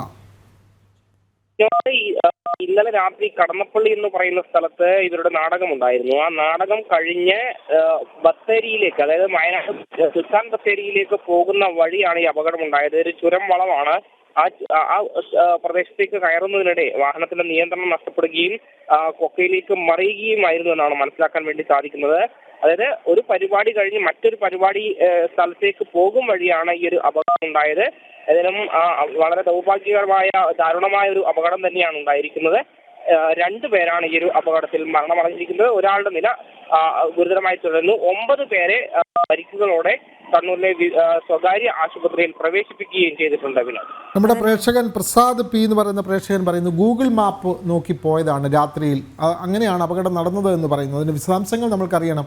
കാരണം ഇതേപോലെയുള്ള പല കുഗ്രാമങ്ങളിലും ചെറിയ ചെറിയ വഴികളിലും ഒക്കെയാണ്, ആ വഴികളിലൂടെയൊക്കെ സഞ്ചരിച്ചാണ് ഇവർ ക്ഷേത്ര പരിപാടികളിലും ഉത്സവ പരിപാടികളിലൊക്കെ പങ്കെടുക്കുന്നത്. രാത്രിയിൽ തന്നെയാണ് മടങ്ങുന്നത്. അപ്പോൾ ചിലപ്പോൾ ഇപ്പോഴത്തെ ഒരു സൗകര്യമനുസരിച്ച് ഫോണിലൂടെ ഗൂഗിൾ മാപ്പ് നോക്കി സഞ്ചരിക്കും. പക്ഷേ അങ്ങനെ പോകുമ്പോൾ ചില ഭാഗങ്ങൾ കൊക്കയുണ്ടാവും, ചില ഭാഗങ്ങൾ വെള്ളം കയറിയിട്ട് ഉണ്ടാകും, ചില വാഹനങ്ങൾ പുഴയിലേക്ക് തന്നെ ഇറങ്ങിപ്പോകുന്ന ഒരു സാഹചര്യം. ഇതൊക്കെ നമ്മൾ അപകട വാർത്തയിൽ കാണുന്നതാണ്. അപ്പോൾ വളരെ ദുഃഖകരമായൊരു വാർത്ത. 2 കലാകാരികളാണ് മരിച്ചത്. അവരുടെ കുടുംബത്തിനുണ്ടായ നഷ്ടം, കലാലോകത്തിനുണ്ടായ നഷ്ടം ഒക്കെ പറഞ്ഞാൽ തീരുന്നതിനും അപ്പുറമാണ്. എന്തായാലും പരിക്കേറ്റ് ചികിത്സയിലുള്ളവർ എത്രയും പെട്ടെന്ന് അവർ സുഖപ്രദമാകട്ടെ എന്ന് ഈ അവസരത്തിൽ പ്രാർത്ഥിക്കുന്നു. വിവരങ്ങൾ നൽകുകയായിരുന്നു കണ്ണൂരിൽ നിന്നും മിഥുൻ പിള്ള.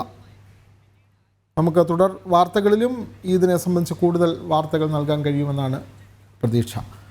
അതന്നെയാണ് EP വിവാദത്തിൽ ഇന്ന് ചില തീരുമാനങ്ങളൊക്കെ എടുത്തേക്കും അല്ലേ വിനോദ്? ആത്മകഥാ വിവാദത്തിനിടെ ഇന്ന് CPM സംസ്ഥാന സെക്രട്ടേറിയറ്റ് ചേരും. വിവാദത്തിൽ വിശദീകരണം നൽകാൻ EP ജയരാജനും യോഗത്തിനെത്തും. ഗൂഢാലോചന അന്വേഷിക്കണമെന്നും EP യോഗത്തിൽ ആവശ്യപ്പെട്ടേക്കും. ഒരിടവേളയ്ക്ക് ശേഷം EP പങ്കെടുക്കുന്ന ആദ്യ സെക്രട്ടേറിയറ്റ് യോഗം എന്നതുമാണ് പ്രത്യേകത. യോഗത്തിൽ പങ്കെടുക്കാൻ EP തിരുവനന്തപുരത്ത് എത്തിയിരിക്കുന്നു. വിവരങ്ങളുമായി രശ്മി കാർത്തിക ചേരുന്നുണ്ട്. രശ്മി, കഴിഞ്ഞ ദിവസം MV ഗോവിന്ദനും TP രാമകൃഷ്ണനും അടക്കം പറഞ്ഞത് EP-യുടെ വാക്കുകൾ വിശ്വസിക്കുന്നു, അല്ലെങ്കിൽ അദ്ദേഹം ഒരു വിശദീകരണം നൽകിയല്ലോ, ഇനി എന്തിനാണ് അതിലൊരു ചോദ്യം ചെയ്യൽ എന്നെല്ലാം ചോദിച്ചിരുന്നു. പക്ഷേ ഇപ്പോൾ പുറത്തു വരുന്ന വിവരങ്ങളുടെ അടിസ്ഥാനത്തിൽ നേതൃത്വം കടുത്ത അതൃപ്തി തന്നെയാണ് പ്രകടിപ്പിക്കുന്നത് എന്നാണ്. കാരണം ഈ ഒരു അവസരത്തിൽ ഉപതെരഞ്ഞെടുപ്പ് കാലത്ത് തന്നെ ഇത്തരം ഒരു വിവാദം സൃഷ്ടിക്കാൻ എന്തിന് അത്തരം ഒരു വിവാദം സൃഷ്ടിച്ചു, അല്ലെങ്കിൽ ഇത് ചോർന്നതിൽ EP-യുടെ പങ്ക് എന്ത് തുടങ്ങി നിരവധി കാര്യങ്ങൾ നേതൃത്വത്തിന് അറിയേണ്ടതുണ്ട് എന്നത് തന്നെയാണ്.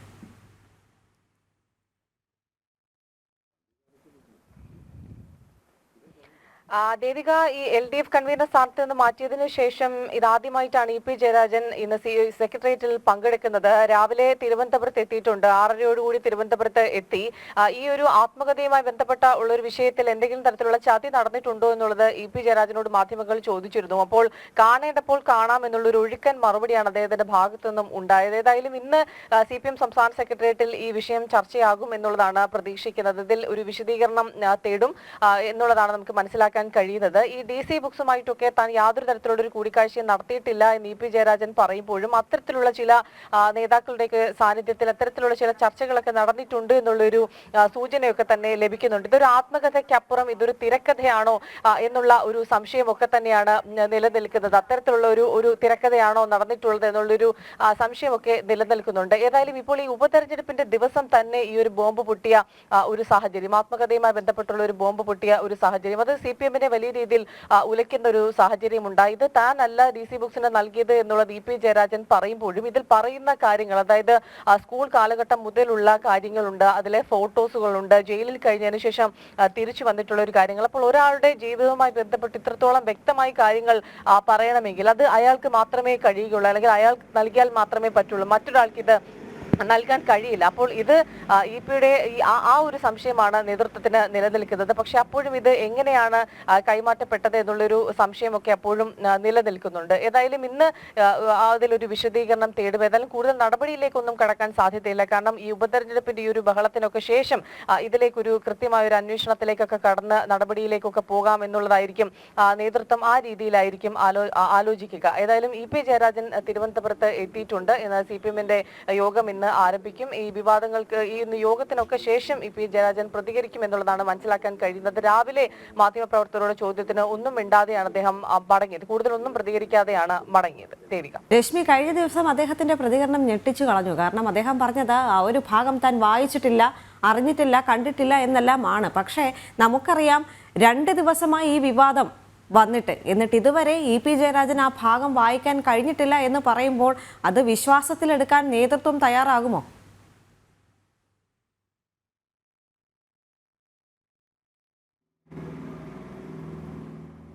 അതെ, അത് തന്നെയാണ്. താൻ ആ കാര്യങ്ങൾ അറിഞ്ഞിട്ടില്ല, അറിയില്ല എന്ന് തന്നെ പറയുന്നു. ഒരാളുടെ ജീവിതവുമായി ബന്ധപ്പെട്ടുള്ള കാരണങ്ങൾ, അതായത് സ്കൂൾ കാലഘട്ടം മുതലുള്ള കാര്യങ്ങൾ, അതിലെ ചിത്രങ്ങൾ, മറ്റു വിവരങ്ങൾ, ഇതൊക്കെ തന്നെ വളരെ കൃത്യമായി പറയണം. അല്ലെങ്കിൽ അത് DC ബുക്സിന്റെ പക്കൽ ഉണ്ടെങ്കിൽ അത് അയാൾ നൽകാതെ മറ്റൊരാൾക്ക് അത് നൽകാൻ കഴിയുമോ എന്നുള്ളതാണ് ആ ഒരു സംശയം നിലനിൽക്കുന്നത്. DC ബുക്സുമായി യാതൊരു തരത്തിലുള്ള കൂടിക്കാഴ്ചകളും നടന്നിട്ടില്ല എന്ന് ഇ പി പറയുമ്പോഴും ചില സൂചനകൾ ഒക്കെ ലഭിക്കുന്നത് ചില നേതാക്കളോടൊക്കെ ഇത്തരത്തിൽ ഈ DC ബുക്സുമായി സംസാരിച്ചിരുന്നു എന്നുള്ള വിവരങ്ങളൊക്കെ ഇ പി പറഞ്ഞിരുന്നു എന്നുള്ള ആ ഒരു സൂചനകളൊക്കെ ലഭിക്കുന്നു. ഏതായാലും ഇതൊരു തിരക്കഥയുടെ ഭാഗമാണ് എന്നുള്ളത്, അത് ഉപതെരഞ്ഞെടുപ്പിന്റെ ദിവസം തന്നെയാണ് ഇതുമായി ബന്ധപ്പെട്ടുള്ള ആ ഒരു ബോംബ് പൊട്ടുന്നത്. അതുകൊണ്ട് തന്നെ ഇതൊരു കൃത്യമായി തിരക്കഥയുടെ ഭാഗമാണ് എന്ന് തന്നെ പറയേണ്ടിയിരിക്കുന്നു. ഏതായാലും CPM ഇതിൽ ഉലഞ്ഞിരിക്കുകയാണ്. ആ ഒരു ദിവസം തന്നെ ഈ ഒരു വിവാദം ചർച്ചയായതുമായി ബന്ധപ്പെട്ട്. പക്ഷേ ഇപ്പോഴത്തെ ഒരു സാഹചര്യത്തിൽ അതിന്റെ നടപടിയിലേക്ക് കടക്കാനുള്ളൊരു സാധ്യത വളരെ കുറവാണ്. ഈ ഉപതെരഞ്ഞെടുപ്പിന്റെ ഈ ഒരു ബഹളത്തിനൊക്കെ ശേഷം അത്തരത്തിലുള്ള ഒരു നടപടിയിലേക്കൊക്കെ കൂടുതൽ അന്വേഷണത്തിലേക്കൊക്കെ നേതൃത്വം കടക്കുമെന്നുള്ളതാണ്. പരസ്യമായി തന്നെ ഇ പിയെ സപ്പോർട്ട് ചെയ്തുകൊണ്ട് CPM-ന്റെ സംസ്ഥാന സെക്രട്ടറി ഒക്കെ സംസാരിക്കുന്ന സമയത്തും അതിനുള്ളിൽ ചില തരത്തിലുള്ള ചർച്ചകളൊക്കെ തന്നെ പുരോഗമിക്കുന്നുണ്ട്. ഇത്തരത്തിൽ ഇ പിയുടെ തന്നെയാണ് ഈ കാര്യങ്ങളൊക്കെ ഇ പി തന്നെ നൽകിയതാണ് എന്നുള്ളൊരു വിവരം, ഒരു ഉറപ്പ് CPM-നുണ്ട്. പക്ഷെ ഇത് എങ്ങനെ കൈമാറ്റം ചെയ്യപ്പെട്ടു എന്നുള്ള അതിലാണ് പാർട്ടിക്ക് ഒരു വ്യക്തത ഇല്ലാതെ ഇരിക്കുന്ന ഒരു സാഹചര്യം. ഏതായാലും നേരത്തെയും, അതായത് നമുക്കറിയാം ഈ പാർട്ടിയുമായി തന്നെ അകന്നു നിൽക്കുന്ന ഒരു സാഹചര്യം ഇ പി ജയരാജൻ നേരത്തെ ലോക്സഭാ തെരഞ്ഞെടുപ്പിന്റെ സമയത്തും സമാനമായ ഒരു രീതിയിൽ ഒരു ബോംബ് പൊട്ടുന്ന ഒരു സാഹചര്യം, പിന്നീട് LDF കൺവീനർ സ്ഥാനത്ത് നിന്നൊക്കെ മാറ്റപ്പെടുന്ന ഒരു സാഹചര്യം, ഈ നേതൃത്വം പാർട്ടി യോഗങ്ങളിൽ ഒന്നും തന്നെ ഇ പി ജയരാജൻ തുടർച്ചയായി പങ്കെടുക്കാതിരിക്കുന്ന ഒരു സാഹചര്യം, ആരോഗ്യ കാരണങ്ങളൊക്കെ പറഞ്ഞ് മാറി നിൽക്കുന്നു. ഏതായാലും LDF കൺവീനർ സ്ഥാനത്ത് നിന്നൊക്കെ മാറ്റപ്പെട്ടതിന് ശേഷം ഇന്ന് ഇതിപ്പോൾ ആദ്യമായിട്ടാണ് ഈ യോഗത്തിൽ പങ്കെടുക്കുന്നതിന് വേണ്ടി ഇ പി ജയരാജൻ തിരുവനന്തപുരത്തേക്ക് എത്തിയിരിക്കുന്നത്. ഏതായാലും ഇതുമായി ബന്ധപ്പെട്ടുള്ള ഒരു വിശദീകരണം ഇന്ന് തേടും എന്നുള്ളതാണ് മനസ്സിലാക്കാൻ നമുക്ക് കഴിയുന്നത്. രശ്മി കാർത്തിക, അതേപോലെ തന്നെ ഈ വിവാദം പുറത്തു വന്ന ദിവസം ഉപതെരഞ്ഞെടുപ്പ് നടക്കുന്ന ദിവസമായിരുന്നു. വയനാട് ലോക്സഭാ മണ്ഡലത്തിലേക്കും അതേപോലെ തന്നെ ചേലക്കര നിയമസഭാ മണ്ഡലത്തിലേക്കും ഉപതെരഞ്ഞെടുപ്പ് നടക്കുന്ന ദിവസം തന്നെ ഈ വിവാദം വന്നത് പാർട്ടിയെ സംബന്ധിച്ച്, CPM-നെ സംബന്ധിച്ച് വലിയ ക്ഷീണമായി എന്നുള്ളതാണ് വലിയ വിലയിരുത്തൽ. ഇ പി ജയരാജൻ അത് നിഷേധിക്കുകയൊക്കെ ചെയ്തു. ഇന്നലെ പറഞ്ഞത് ഞാൻ ആ പുസ്തകം എഴുതി പൂർത്തീകരിച്ചിട്ടില്ലല്ലോ എന്നൊക്കെയാണ്. അപ്പോൾ പുസ്തകം എഴുതുന്നുണ്ട്, അത് DC ആണോ എന്ന് തീരുമാനിച്ചിട്ടില്ല. എന്തായാലും പുസ്തകം പരിപ്പുവടയും ചായയും ഒരുങ്ങുന്നുണ്ട്, അത് ഉറപ്പിക്കാം അല്ലേ രശ്മി കാർത്തിക?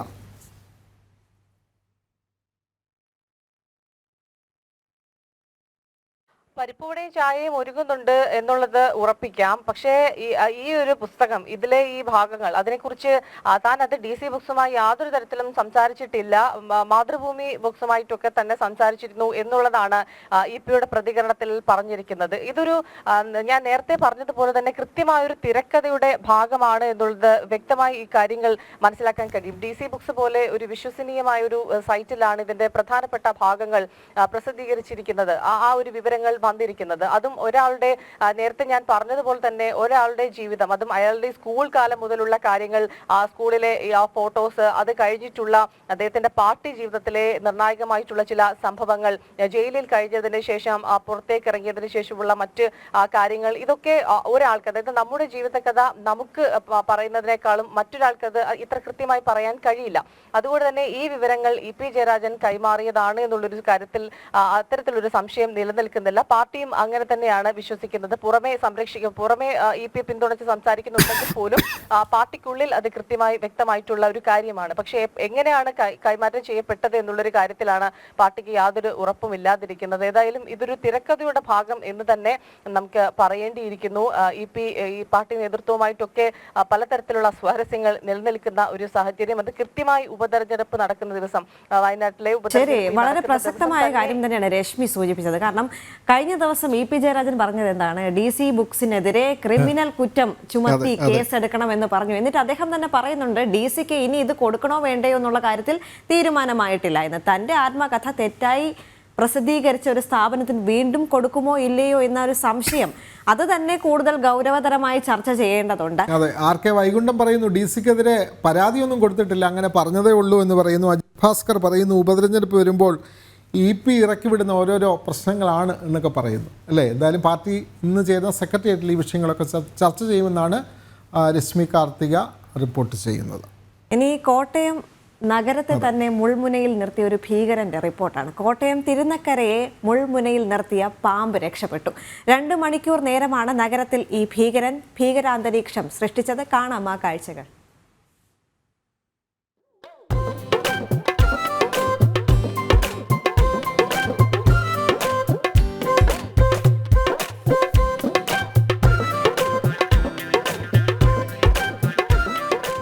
എന്നത്തെയും പോലെ ശാന്തമായിരുന്നു കോട്ടയം നഗരം.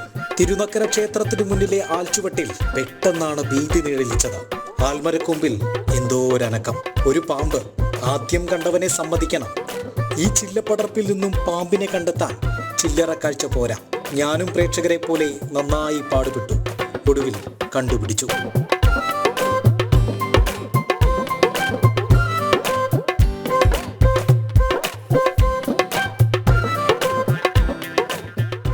മരച്ചില്ലയിലെ കിളിക്കൂട്ടിലെ മുട്ട തേടി കയറിയവനാണ്.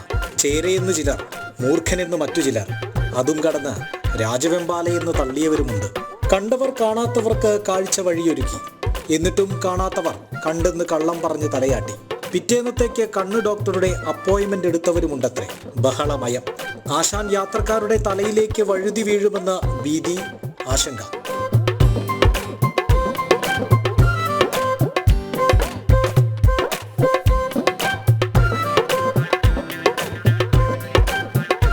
വീണില്ല, ആരെയും ഉപദ്രവിച്ചില്ല.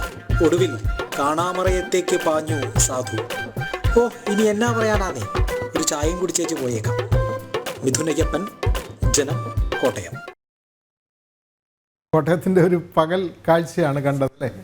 രസകരമായി മിഥുൻ അയ്യപ്പൻ റിപ്പോർട്ട് ചെയ്തു. ഇനി നമുക്ക് രാജ്യാന്തര വാർത്തയിലേക്ക് ഒന്ന് പോയി വരാം. ആരോഗ്യ സെക്രട്ടറിയായി റോബർട്ട് എഫ് കെന്നഡിയെ തെരഞ്ഞെടുത്ത് ട്രംപ്. അമേരിക്കൻ ജനതയുടെ ആരോഗ്യ സുരക്ഷ ഭരണകൂടത്തിന് പരമപ്രധാനമെന്നും ട്രംപ് സമൂഹമാധ്യമങ്ങളിൽ കുറിച്ചു. ദോഷകരമായ രാസവസ്തുക്കളിൽ നിന്നും കീടനാശിനികളിൽ നിന്നും ശാശ്വത മോചനം അമേരിക്കക്കാർക്ക് അനിവാര്യമെന്നും ട്രംപ് പറയുന്നു. ആരോഗ്യരംഗത്ത് അമേരിക്കയെ മുൻപന്തിയിലെത്തിക്കാൻ കെന്നഡിക്ക് സാധിക്കുമെന്നും ട്രംപ്. വിവരങ്ങളുമായി ഐസൺ ജോസ് ചേരുകയാണ്. ഐസൺ, ഓരോ ദിവസവും ഓരോ പുതിയ തന്ത്രപ്രധാന മേഖലകളിൽ വളരെ ശ്രദ്ധേയരായ ആളുകളെ നിയമിക്കുന്ന തിരക്കിലാണ് ട്രംപ്. ഓരോ ദിവസവും അത്തരത്തിലുള്ള ആളുകളെ നിയമിക്കുന്നു. ഇപ്പോൾ ആരോഗ്യ ഇതിൻ്റെ കാര്യത്തിൽ ഡൊണാൾഡ് ട്രംപ് തൻ്റെ നിലപാട് വ്യക്തമാക്കുന്നത് നമുക്കറിയാം. 78 വയസ്സ് കഴിഞ്ഞ 80-ലേക്കൊക്കെ നീങ്ങുന്ന അമേരിക്കൻ പ്രസിഡന്റ് കൂടിയാണ് അദ്ദേഹം. സ്വാഭാവികമായും ആരോഗ്യകാര്യത്തിൽ കൂടുതൽ ശ്രദ്ധ അടുത്ത ജനങ്ങൾക്ക് നൽകാൻ കഴിയുന്ന വിധത്തിലുള്ള നയം രൂപീകരിക്കും എന്ന് തന്നെയല്ലേ ഇതിൽ നിന്നൊക്കെ മനസ്സിലാവുന്നത്? ഐസൻ ജോസ്.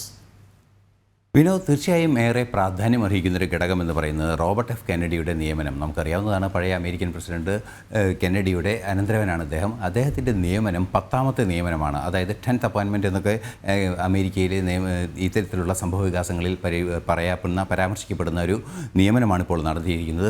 9 പേരുടെ നിയമനം നേരത്തെ നടത്തിയിരുന്നു.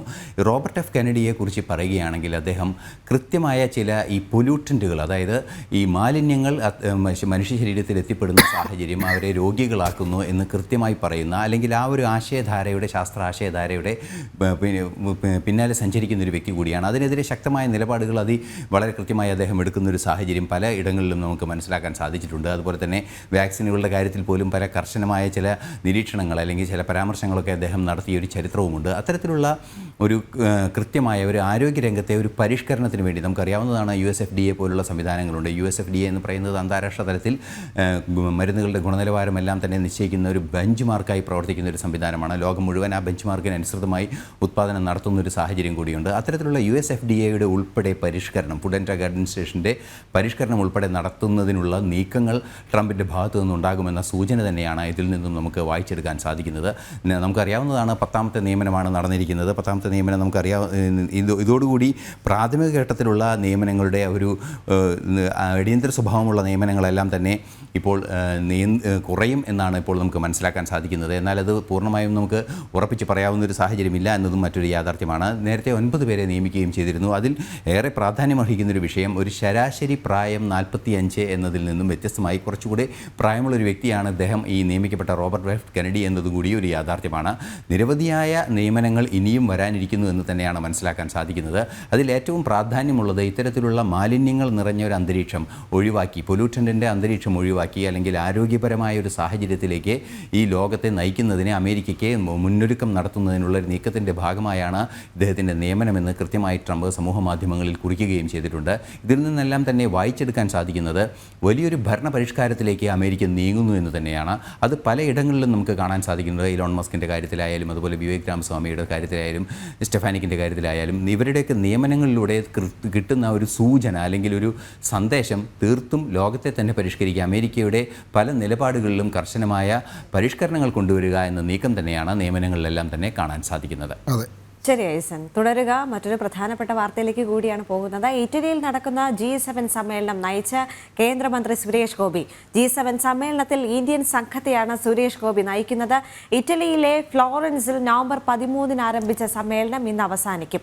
G7 ടൂറിസം മന്ത്രിമാരുടെ യോഗത്തിലും സുരേഷ് ഗോപി പങ്കെടുത്തു. ജനങ്ങളുടെ സുരക്ഷ, വിശ്വാസ്യത, ഉത്തരവാദിത്തം എന്നിവ ഉറപ്പാക്കുന്നതിനും AI-യുടെ സാധ്യതകളെക്കുറിച്ചുള്ള പ്രധാനമന്ത്രി നരേന്ദ്രമോദിയുടെ കാഴ്ചപ്പാടുകളും അദ്ദേഹം ഉച്ചകോടിയിൽ പങ്കുവച്ചു. ഐസൻ തുടരുന്നുണ്ട്. ഐസൻ, നമുക്കറിയാം കേരളത്തിലെ ജനങ്ങളെ സംബന്ധിച്ചിടത്തോളം വളരെ അഭിമാനകരമായ ഒരു വാർത്തയാണിത്, അല്ലേ? കാരണം തൃശ്ശൂർക്കാരെ സംബന്ധിച്ചിടത്തോളം അവരുടെ പ്രതിനിധി, അല്ലെങ്കിൽ കേരളത്തിന്റെ മുഴുവൻ പ്രതിനിധിയാണ് അതെ ആണ് താൻ പോകുന്നത് എന്ന് അദ്ദേഹം പലപ്പോഴും പറയുന്നുണ്ടായിരുന്നു. അദ്ദേഹം ഇന്ന് ഇറ്റലിയിൽ നടക്കുന്ന G7 സമ്മേളനം നയിച്ച് മുന്നോട്ട് പോകുന്നു എന്ന് പറയുമ്പോൾ എത്രത്തോളം പ്രാധാന്യം അർഹിക്കുന്നു? തീർച്ചയായും ദേവിക, അത് പ്രാധാന്യമർഹിക്കുന്നൊരു വിഷയമാണ്. മാത്രമല്ല മറ്റൊരു പ്രധാന കാര്യം കൂടി കൂട്ടിച്ചേർക്കാവുന്നതാണ്. അദ്ദേഹം എൻ്റെ കൂടി MP ആണ്, എൻ്റെ നാട്ടിൽ MP ആണ്. അതുകൊണ്ട് തന്നെ തൃശ്ശൂർ ജില്ലക്കാരൻ്റെ ഒരു സ്വകാര്യ അഹങ്കാരം ഐസൻ ജോസ് പങ്കുവെക്കുകയാണ്. അങ്ങനെയും പറയാവുന്നതാണ്. എൻ്റെ കൂടി MP ആണ് അദ്ദേഹം. ഈ G7 സമ്മേളനത്തിൻ്റെ ഒരു ഔട്ട്റീച്ച് സംവിധാനമായി, അതായത് G7 രാജ്യങ്ങളുടെ മറ്റു രാജ്യങ്ങളുമായുള്ള സമ്മേളനങ്ങളിലെ ചർച്ചകളുടെ ഭാഗമായാണ് ഈ ടൂറിസം മന്ത്രിമാരുടെ ഒരു സമ്മേളനം നടക്കുന്നത്. ടൂറിസം മന്ത്രിമാരുടെ സമ്മേളനത്തിൽ G7 രാജ്യങ്ങളുമായും അതുപോലെ തന്നെ ഔട്ട്റീച്ച് രാജ്യങ്ങളുമായി എത്തിപ്പെട്ട എല്ലാ മന്ത്രിമാരുമായി കൂടിക്കാഴ്ച നടത്തുമെന്ന സൂചനകളാണ് നമുക്ക് ലഭ്യമാകുന്നത്. ഇറ്റലിയിൽ പല ടൂറിസം മന്ത്രിമാർ മന്ത്രിമാരുമായി അദ്ദേഹം കൂടിക്കാഴ്ച നടത്തിയിരുന്നു എന്നാണ് അറിയാൻ സാധിക്കുന്നത്. നമുക്കറിയാവുന്നതാണ് വളരെ പരിസ്ഥിതി സൗഹൃദ ടൂറിസം, അതുപോലെ തന്നെ ഹെൽത്ത് ടൂറിസം, നിരവധിയായ ടൂറിസം രംഗങ്ങളുണ്ട്. ഹെൽത്ത് ടൂറിസത്തിനൊക്കെ വലിയ സാധ്യതകൾ കേരളത്തിനുണ്ട് എന്നതൊരു യാഥാർത്ഥ്യം തന്നെയാണ്. നമുക്കറിയാവുന്നതാണ് കേരളം ആരോഗ്യരംഗത്ത് വൻ മുന്നേറ്റം നടത്തിയ ഒരു സംസ്ഥാനമാണ്. അതുപോലെ തന്നെ ഭാരതത്തിൻ്റെ ആരോഗ്യരംഗത്തും വലിയ മുന്നേറ്റങ്ങൾ ഉണ്ടായിക്കൊണ്ടിരിക്കുന്നു. കണക്ടിവിറ്റി രംഗത്ത് വലിയ നേട്ടങ്ങൾ ഉണ്ടായിക്കൊണ്ടിരിക്കുന്നു ഈ കഴിഞ്ഞ 10 വർഷത്തിനിടെ എന്നതൊരു യാഥാർത്ഥ്യം തന്നെയാണ്. നമുക്കറിയാവുന്നതാണ് ഇരട്ടിയാണ് എയർപോർട്ടുകളുടെ എണ്ണം എന്നതാണ് ഏറെ പ്രാധാന്യമറിയിക്കുന്നൊരു വിഷയം. ഇരട്ടി എന്ന് പറയുമ്പോൾ നേരത്തെ 10 വർഷം മുമ്പ് 75 എയർപോർട്ടുകളായിരുന്നെങ്കിൽ ഇപ്പോൾ 150 എയർപോർട്ടുകൾ ഭാരതത്തിലുണ്ട് എന്നത് വലിയൊരു യാഥാർത്ഥ്യമാണ്. പിന്നെ സെക്കൻഡ് ലൈൻ കണക്ടിവിറ്റി നമുക്കറിയാവുന്നതാണ്. സീ പ്ലെയിൻ ഉൾപ്പെടെയുള്ള സംവിധാനങ്ങൾ ഇപ്പോൾ കണക്ടിവിറ്റിയായി വരുന്നു. സെക്കൻഡ് ലൈൻ കണക്ടിവിറ്റിയുടെ കാര്യങ്ങൾ ഉണ്ടാകുന്നു. അതിവേഗ റെയിൽ സംവിധാനങ്ങൾ ഉണ്ടാകുന്നു. അത്തരത്തിലെല്ലാ സാധ്യതകളും പശ്ചാത്തല സൗകര്യങ്ങൾ വർദ്ധിക്കുന്നതിനനുസരിച്ച് ടൂറിസം രംഗത്ത് വൻ മുന്നേറ്റം നടത്തുന്നതിനുള്ള സാധ്യത തുറക്കുക എന്ന ലക്ഷ്യത്തോടു കൂടി തന്നെയാണ് സുരേഷ് ഗോപി സമ്മേളനങ്ങളിലെല്ലാം പങ്കെടുക്കുന്നത്. കൂടുതൽ കൃത്യമായ ധാരണയോടെ അദ്ദേഹം ഈ കാര്യങ്ങളിൽ ഇടപെടലുകൾ നടത്തുന്നു എന്ന് തന്നെയാണ് അറിയാൻ സാധിക്കുന്നത്. അദ്ദേഹം തിരിച്ചെത്തിയതിന് ശേഷം കൂടുതൽ ഇത് സംബന്ധിച്ച വിശദമായ വിവരങ്ങൾ ലഭ്യമാകുമെന്നും പ്രതീക്ഷിക്കുന്നുണ്ട്. ശരിയായി സർ. നോക്കാം പ്രധാന വാർത്തകൾ ഒരിക്കൽ കൂടി. ഗുരുവായൂർ ദേവസ്വം ഭൂമിയിലും വഖഫ് കയ്യേറ്റം. പൊന്നാനി തളി മഹാശിവക്ഷേത്ര ഭൂമി കൈക്കലാക്കി മൗനത്തുൽ ഇസ്ലാം സഭ. പരാതിയുമായി ആക്ഷൻ കൗൺസിൽ ഹൈക്കോടതിയിൽ. ജനം ബ്രേക്കിംഗ്.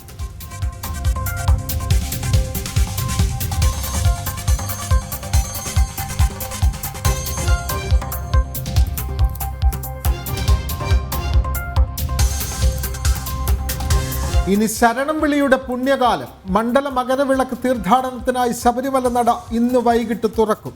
തിരക്ക് കണക്കിലെടുത്ത 4 മണിക്ക് നട തുറക്കുമെന്ന് ദേവസ്വം ബോർഡ് പ്രസിഡന്റ് ജനൻ ടിവിയോട്. ഭക്തജനങ്ങൾക്ക് എല്ലാ സൗകര്യങ്ങളും ഒരുക്കി വലിയ ഒരുക്കങ്ങളാണ് സർക്കാരിൻ്റെയും ദേവസ്വം ബോർഡിൻ്റെയും നേതൃത്വത്തിൽ നടത്തിയിരിക്കുന്നത്. വെർച്വൽ ക്യൂവുമായി ബന്ധപ്പെട്ട് ഞങ്ങൾ തുടക്കം മുതലേ പറഞ്ഞൊരു കാര്യമാണ്, വെർച്വൽ ക്യൂ സ്ട്രിക്റ്റായി നടപ്പിലാക്കണം. അത് കേവലം വരുമാനമല്ല നമ്മുടെ ഉദ്ദേശം, മറിച്ച് ഭക്തരുടെ സുരക്ഷയും കൂടിയാണ്. പിന്നെ ഞങ്ങൾ പറഞ്ഞതുപോലെ ഇവിടേക്ക് എത്തുന്ന ഒരു ഭക്തനും മാലയിട്ട് നോമ്പ് നോറ്റ് വ്രതം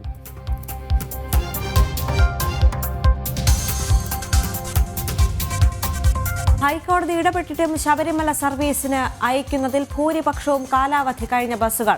പുതിയ 370 ബസ്സുകൾ വാങ്ങാനുള്ള നടപടി വെട്ടിച്ചുരുക്കി ധനകാര്യ വകുപ്പ്. പഴയ ബസ്സുകൾ സർവീസ് നടത്താൻ അനുമതി തേടി KSRTC.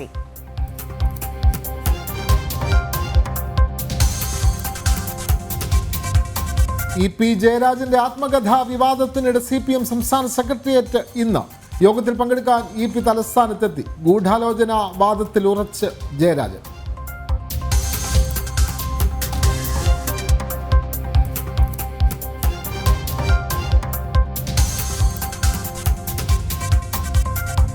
റൂള് പ്രകാരമൊക്കെ ലേബലിംഗ് പ്രകാരമുള്ളതൊക്കെ വേണ്ടതാണ്. അതെല്ലാം നമുക്കൊരു പരാതി എറണാകുളത്ത് ലഭിച്ചിട്ടുണ്ട്. എറണാകുളത്താണ് ലഭിച്ചിരിക്കുന്നത് എൻ്റെ ഒരു പരാതി. സെക്രട്ടേറിയറ്റിൽ ഉദ്യോഗസ്ഥ മാഫിയ സംഘം. ക്രിമിനൽ കേസുകൾ ഒതുക്കി തീർക്കാൻ രഹസ്യ സംവിധാനം. പിന്നിൽ CPM അനുകൂല സർവീസ് സംഘടനാ പ്രസിഡന്റ് ഹണി. ശബ്ദ സംഭാഷണം ജനം TVക്ക്. ജനം ബിഗ് ബ്രേക്ക്.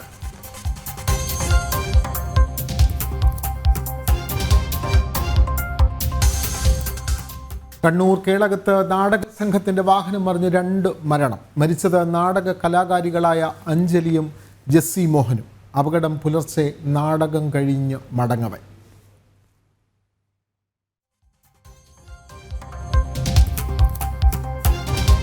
ഇറ്റലിയിൽ നടക്കുന്ന G7 സമ്മേളനത്തിൽ ഭാരതത്തെ നയിച്ച് കേന്ദ്രമന്ത്രി സുരേഷ് ഗോപി. ഉച്ചകോടിയിൽ പങ്കുവച്ചത് ജനങ്ങളുടെ സുരക്ഷ, വിശ്വാസ്യത, ഉത്തരവാദിത്തം എന്നിവ ഉറപ്പാക്കുന്നതിനും AI-യുടെ സാധ്യതകളെക്കുറിച്ച് ഉള്ള കാഴ്ചപ്പാടുകൾ. സമ്മേളനം ഇന്ന് അവസാനിക്കും.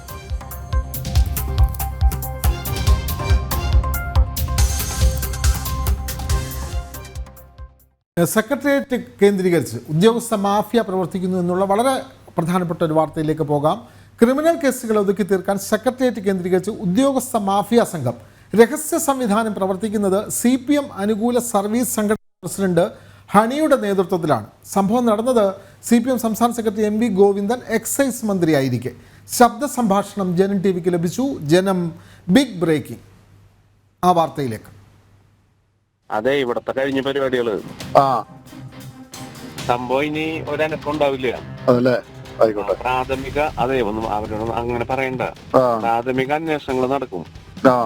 പക്ഷെ വേറെ നമ്മുടെ ഒരാളെ പോലും ഇനി പ്രതിയാക്കില്ല. വലിയ പുലിവാലില്ലാത്ത രീതിയിൽ അവസാനിപ്പിക്കും. ഇത് പാലക്കാട് ജില്ല കേന്ദ്രീകരിച്ച് വ്യാജ കള്ള് നിർമ്മാണ കേന്ദ്രം എക്സൈസ് റെയ്ഡ് ചെയ്തതിനു ശേഷം സംഭവം ഒതുക്കി തീർക്കാൻ ഹണിയുടെ നേതൃത്വത്തിൽ നടന്ന ഇടപാടുകളുടെ വിവരമാണ്.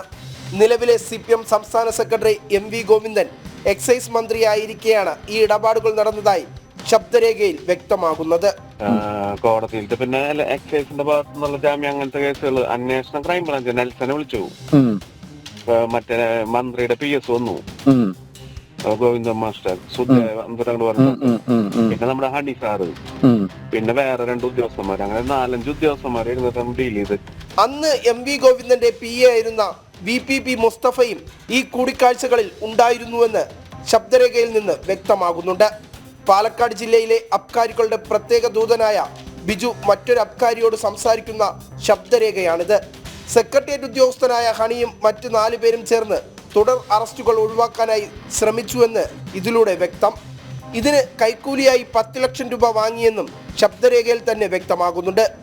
ആദ്യഘട്ടത്തിൽ 5 ലക്ഷം രൂപ മധ്യസ്ഥ ചർച്ചയിൽ തന്നെ വാങ്ങിയെന്നും ശബ്ദരേഖയിൽ പറയുന്നു. 10 ലക്ഷം രൂപ സെറ്റിൽമെന്റ്, 5 രൂപ നമ്മുടെ കൊടുത്തു, ബാക്കി മധുവിനെ കൊണ്ട് മധുവിന്റെ കൊടുക്കാന്ന് പറഞ്ഞു. കമ്മീഷണർക്ക് അടക്കമുള്ള സാമ്പത്തികത്തിന്റെ കാര്യം ഒന്നും പറയണ്ട. നമ്മ പറഞ്ഞു അപ്പൊ പറഞ്ഞു ഞാൻ തിങ്കളാഴ്ച. അപ്പൊ മന്ത്രിയുടെ PS വിളിച്ചിട്ട് പറഞ്ഞു പ്രാഥമിക അന്വേഷണങ്ങളുടെ പോയിട്ട് മൊഴി കൊടുക്കണമെങ്കിൽ കൊടുക്കുക, വേറെ ഇനി യാതൊരു ഇഷ്യൂ ഇല്ല. 5 രൂപ കൊടുത്തു, കാശ് മേടിച്ചല്ലോ, പിന്നെ നമുക്ക് ആധികാരികമായിട്ട് പറയാലോ. ധൈര്യമായിട്ടിരുന്നോ? ഇടത് സംഘടനാ നേതാവും അബ്കാരിയും അടുത്ത ബന്ധമുള്ള വ്യക്തികളാണെന്ന് ശബ്ദരേഖയിൽ തെളിയുന്നുണ്ട്. AKG സെന്റർ നേരിട്ട് നിയന്ത്രിക്കുന്ന സെക്രട്ടേറിയറ്റ് ലോക്കൽ കമ്മിറ്റി സെക്രട്ടറിയും കൂടിയാണ് ഹണി. ആക്രി വസ്തുക്കൾ സെക്രട്ടേറിയറ്റിൽ നിന്ന് കടത്തി 25 ലക്ഷം രൂപ നഷ്ടം വരുത്തിയ കേസിൽ പ്രതിയായ ഹണിയെ രക്ഷപ്പെടുത്താനുള്ള ശ്രമമാണ് CPM നേതാക്കൾ ഇപ്പോൾ നടത്തുന്നത്. ഈ ശബ്ദരേഖ സംബന്ധിച്ചുള്ള കൃത്യമായ അന്വേഷണം നടന്നാൽ മുൻ എക്സൈസ് മന്ത്രിയായിരുന്ന CPM സംസ്ഥാന സെക്രട്ടറി MV ഗോവിന്ദനും മറുപടി പറയേണ്ടി വരുമെന്ന കാര്യത്തിൽ സംശയമില്ല. വിനീഷ്, ജനം, തിരുവനന്തപുരം. ഈ വാർത്തയുടെ വിശദാംശമായി വിനീഷ് ചേരുന്നു.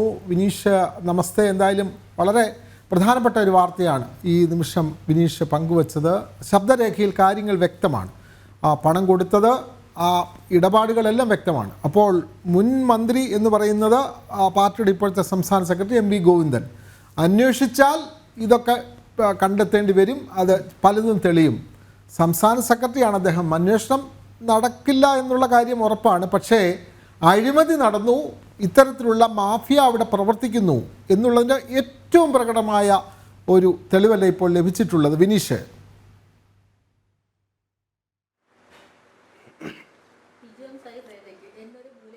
വിനോദ്, നമസ്തേ. തീർച്ചയായിട്ടും വിനോദ് സൂചിപ്പിച്ചതുപോലെ തന്നെ വലിയ രീതിയിലുള്ള ഒരു വലിയ തട്ടിപ്പ് അല്ലെങ്കിൽ വലിയൊരു അഴിമതി പാർട്ടിയുടെ പിൻബലം വെച്ച് സംസ്ഥാനത്തിന്റെ ഭരണസിരാ കേന്ദ്രമായ സെക്രട്ടേറിയറ്റിൽ നടക്കുന്നു എന്നതാണ് എടുത്തു പറയേണ്ട കാര്യം. പ്രത്യേകിച്ച് ഇടതുപക്ഷ അനുകൂല സംഘടനാ നേതാക്കളുടെ നേതൃത്വത്തിലാണ് ഇത്തരത്തിൽ ക്രിമിനൽ കേസുകൾ ഒത്തുതീർപ്പാക്കാൻ വേണ്ടി ഉദ്യോഗസ്ഥർ ഇടപെടുന്നത്. അത് സെക്രട്ടേറിയറ്റിലെ ഉദ്യോഗസ്ഥരാണ്, സെക്രട്ടേറിയറ്റിലെ ജീവനക്കാരാണ് എന്നതാണ് എടുത്തു പറയേണ്ട പ്രധാനപ്പെട്ട കാര്യം. ഒരു മാഫിയ സംഘമായി തന്നെ ഈ സെക്രട്ടേറിയറ്റിലെ ജീവനക്കാർ പ്രവർത്തിക്കുന്നു. എല്ലാ ജീവനക്കാരെയും അല്ല നമ്മൾ പറയുന്നത്. പ്രത്യേകിച്ച് CPMന്റെ അല്ലെങ്കിൽ CPM അടുത്ത ബന്ധം പുലർത്തുന്ന CPMന്റെ സംഘടനാ നേതാവ്, യൂണിയൻ നേതാവായ ഹണിയെ കുറിച്ചാണ് നമ്മൾ വ്യക്തമാക്കുന്നത്. ഹണിയുടെ ഇടപാടുകൾ നമുക്കറിയാം. സെക്രട്ടേറിയറ്റ് എംപ്ലോയീസ് അസോസിയേഷൻ പ്രസിഡന്റാണ് ഹണി. ഹണിയുടെ നേതൃത്വത്തിലാണ് ഇത്തരത്തിൽ സെക്രട്ടേറിയറ്റ് കേന്ദ്രീകരിച്ച് ക്രിമിനൽ കേസുകൾ ഒത്തുതീർപ്പാക്കാനുള്ള ഇടപെടലുകൾ നടത്തുന്നത്. പ്രത്യേക ചർച്ചകൾ നടത്തി പണം വാങ്ങിക്കൊണ്ട് സെക്രട്ടേറിയറ്റിലെ സെക്രട്ടേറിയറ്റ് ജീവനക്കാരായ ഹണി നടത്തുന്ന ഇടപാടുകളാണ്. ആ ഇടപാടിൽ CPM സംസ്ഥാന സെക്രട്ടറി ആയിരിക്കുന്ന മുൻ എക്സൈസ് മന്ത്രി ആയിരുന്ന MV ഗോവിന്ദന് നേരിട്ട് ബന്ധമുണ്ടോ എന്ന അന്വേഷണമാണ് നമ്മൾ നടത്തുന്നത്. പ്രധാനമായും ഈ ശബ്ദ സംഭാഷണത്തിൽ വ്യക്തമാക്കുന്നതും അത്തരത്തിൽ തന്നെയാണ്. എക്സൈസ് മന്ത്രിയായിരുന്ന ഇപ്പോഴത്തെ CPM സംസ്ഥാന സെക്രട്ടറിയായ MV ഗോവിന്ദൻ എക്സൈസ് മന്ത്രിയായിരിക്കുന്ന ഘട്ടത്തിലാണ് ഇത്തരത്തിലുള്ള ഒരു അഴിമതി നടന്നിരിക്കുന്നത്. പാലക്കാട് കേന്ദ്രീകരിച്ച് അബ്കാരി കേസുകൾ ഒത്തുതീർപ്പാക്കാൻ വേണ്ടി ഇത്തരം ഇടപാടുകൾ നടത്തി എന്നത് സംബന്ധിച്ചുള്ള വ്യക്തമായ തെളിവുകൾ തന്നെയാണ് ഇപ്പോൾ ജനൻ TV പുറത്തുവിടുന്നത്. ഈ കേസ് ഒതുക്കി തീർക്കാൻ ഇടപെട്ടവരെ സംബന്ധിച്ചുള്ള വിവരങ്ങൾ കൃത്യമായി തന്നെ അന്നത്തെ എക്സൈസ് മന്ത്രിയായിരുന്ന CPM സംസ്ഥാന സെക്രട്ടറി MV ഗോവിന്ദന്റെ ഓഫീസിന് കൃത്യമായി അറിയാം. അദ്ദേഹത്തിന്റെ PS ആയിരുന്ന VPP മുസ്തഫയും ഈ കേസിൽ ഇടപെട്ടിരിക്കുന്നു എന്ന് ഈ ശബ്ദരേഖയിൽ നിന്ന് വ്യക്തമാകുന്നുണ്ട്. ഒപ്പം ഒരു വലിയ ലോബിയായി സെക്രട്ടേറിയറ്റ് കേന്ദ്രീകരിച്ച് ഉദ്യോഗസ്ഥ മാഫിയ സംഘം പ്രവർത്തിക്കുന്നു എന്ന കാര്യത്തിൽ സംശയമില്ല. അതിന്റെ ഏറ്റവും വലിയ തെളിവാണ് ജനം TV ഇപ്പോൾ പുറത്തുവിട്ടിരിക്കുന്നത്. നമുക്കറിയാം ഈ കൊറോണ സമയത്ത് കോവിഡ് കാലഘട്ടത്തിൽ ഏറ്റവും പ്രധാനം എന്ന് പറയുന്നത് വ്യാജ ചാരായം വലിയ രീതിയിൽ സംസ്ഥാനത്ത് ഒഴുകിയിരുന്ന കാലഘട്ടം, ഒപ്പം തന്നെ വ്യാജ കള്ള് സംസ്ഥാനത്ത് ഒഴുകിയിരുന്ന കാലഘട്ടം. ആ സമയത്ത് എക്സൈസിന്റെ വലിയ രീതിയിലുള്ള അന്വേഷണങ്ങളൊക്കെ പല കോണുകളിലും സ്പിരിറ്റ് ഉൾപ്പെടെയുള്ളവ പിടിച്ചെടുക്കുന്ന സാഹചര്യമുണ്ടായി. ആ കേസുകൾ ഒതുക്കി തീർക്കാനാണ് അബ്കാരികളുടെ നേതൃത്വത്തിൽ ഒരു ഇടനിലക്കാരനെ വിട്ടുകൊണ്ട് സെക്രട്ടേറിയറ്റിലെ ഹണിയുടെ നേതൃത്വത്തിൽ എക്സൈസ് മന്ത്രിയുടെ ഓഫീസിനെ ബന്ധപ്പെട്ടുകൊണ്ട് ഈ കേസുകൾ ഒതുക്കി തീർക്കാൻ 10 ലക്ഷം രൂപ നൽകിയെന്ന തെളിവുകളാണ് ഇപ്പോൾ ജനൻ TV പുറത്തുവിടുന്നത്. നമ്മൾ ഏറ്റവും പ്രധാനമായി സൂചിപ്പിക്കുന്നത് ഈ ശബ്ദരേഖയെ സംബന്ധിച്ചുള്ള കൃത്യമായ അന്വേഷണം നടത്തിയാൽ കുടുങ്ങാൻ പോകുന്നത് അന്നത്തെ എക്സൈസ് മന്ത്രിയായിരുന്ന CPM സംസ്ഥാന സെക്രട്ടറി MV ഗോവിന്ദനും ഒപ്പം തന്നെ നിലവിൽ സെക്രട്ടേറിയറ്റ് എംപ്ലോയീസ് അസോസിയേഷൻ പ്രസിഡന്റും കൂടിയായ P ഹണിയും ഒപ്പം തന്നെ അദ്ദേഹത്തിന്റെ എക്സൈസ് മന്ത്രിയായിരുന്ന MV ഗോവിന്ദന്റെ അന്നത്തെ PS ആയിരുന്ന VPP മുസ്തഫ അടക്കമുള്ളവർ ഈ കേസിൽ പ്രതിയാക്കും എന്ന കാര്യത്തിൽ സംശയമില്ല. നമുക്ക് കൃത്യമായ തെളിവുകളുടെ അടിസ്ഥാനത്തിൽ വിവരങ്ങളുടെ അടിസ്ഥാനത്തിൽ തന്നെയാണ് ജനൻ TV വാർത്ത സംപ്രേഷണം ചെയ്യുന്നതും. നമുക്കറിയാം ഈ ശബ്ദരേഖയെ സംബന്ധിച്ചുള്ള പരിശോധന ചില ഘട്ടങ്ങളിൽ നടന്നിരുന്നു എന്ന് തന്നെയാണ് നമുക്ക് മനസ്സിലാക്കാൻ സാധിക്കുന്നത്. എക്സൈസ് ഉദ്യോഗസ്ഥർക്ക് എല്ലാവർക്കും ഇതിനെ സംബന്ധിച്ചുള്ള കൃത്യമായ വിവരങ്ങൾ ധാരണയുണ്ട്. സംസ്ഥാനത്തുടനീളം വലിയ രീതിയിലുള്ള റെയ്ഡുകൾ നടക്കുന്ന സാഹചര്യത്തിൽ ആ റെയ്ഡുകൾ ഒതുക്കി തീർക്കാൻ വലിയ ഉദ്യോഗസ്ഥ മാഫിയ സംഘം പ്രത്യേകിച്ച് സെക്രട്ടേറിയറ്റ് കേന്ദ്രീകരിച്ച് ഉദ്യോഗസ്ഥരുടെ നേതൃത്വത്തിൽ നടന്നിരിക്കുന്നു. അതിന് മന്ത്രിയുടെ ഓഫീസ് അന്നത്തെ എക്സൈസ് വകുപ്പ് മന്ത്രിയായിരുന്ന CPM സംസ്ഥാന സെക്രട്ടറി ഇപ്പോഴത്തെ CPM സംസ്ഥാന സെക്രട്ടറി MV ഗോവിന്ദന്റെ ഓഫീസ് അന്ന് ഇടപെട്ടിരുന്നു. അല്ലെങ്കിൽ MV ഗോവിന്ദൻ മന്ത്രിയായിരിക്കുന്ന കാലഘട്ടത്തിലാണ് ഇത്തരത്തിലുള്ള ഒരു അഴിമതി നടന്നിരിക്കുന്നത്. ഇതൊരു ചെറിയ ഉദാഹരണമാണ്, നമ്മൾ പുറത്തു കൊണ്ടുവന്ന തെളിവാണ്. പക്ഷേ ഇതിന് സമാനമായ രീതിയിൽ കൃത്യമായ രീതിയിൽ ഇത്തരത്തിലുള്ള തട്ടിപ്പ് സംഘം സെക്രട്ടേറിയറ്റ് കേന്ദ്രീകരിച്ച് പ്രവർത്തിക്കുന്നുണ്ട്. സംസ്ഥാനത്ത് എവിടെയും ഇത്തരത്തിലുള്ള ക്രിമിനൽ കേസുകൾ നടക്കുകയാണെങ്കിൽ ആ ക്രിമിനൽ കേസുകൾ ഒത്തുതീർപ്പാക്കാനുള്ള കൃത്യമായ ഇടപെടൽ പാർട്ടി സംവിധാനം സെക്രട്ടേറിയറ്റ് കേന്ദ്രീകരിച്ച് പ്രവർത്തിക്കുന്നു എന്ന് തന്നെയാണ് നമുക്ക് മനസ്സിലാക്കാൻ സാധിച്ചത്. ഇതൊരു ഉദാഹരണമാണ്. ആ തെളിവുകൾ കിട്ടിയതിന്റെ അടിസ്ഥാനത്തിലാണ് നമ്മൾ ഈ വാർത്ത സംപ്രേഷണം ചെയ്യുന്നത്. ഇതിന് സമാനമായ രീതിയിലുള്ള കൃത്യമായ ഒത്തുതീർപ്പ് രാഷ്ട്രീയം സംസ്ഥാനത്ത് നടക്കുന്നു. അത് സെക്രട്ടേറിയറ്റ് കേന്ദ്രീകരിച്ച് നടക്കുന്നു, AKG സെന്റർ കേന്ദ്രീകരിച്ച് നടക്കുന്നു എന്ന കാര്യത്തിൽ സംശയമില്ല.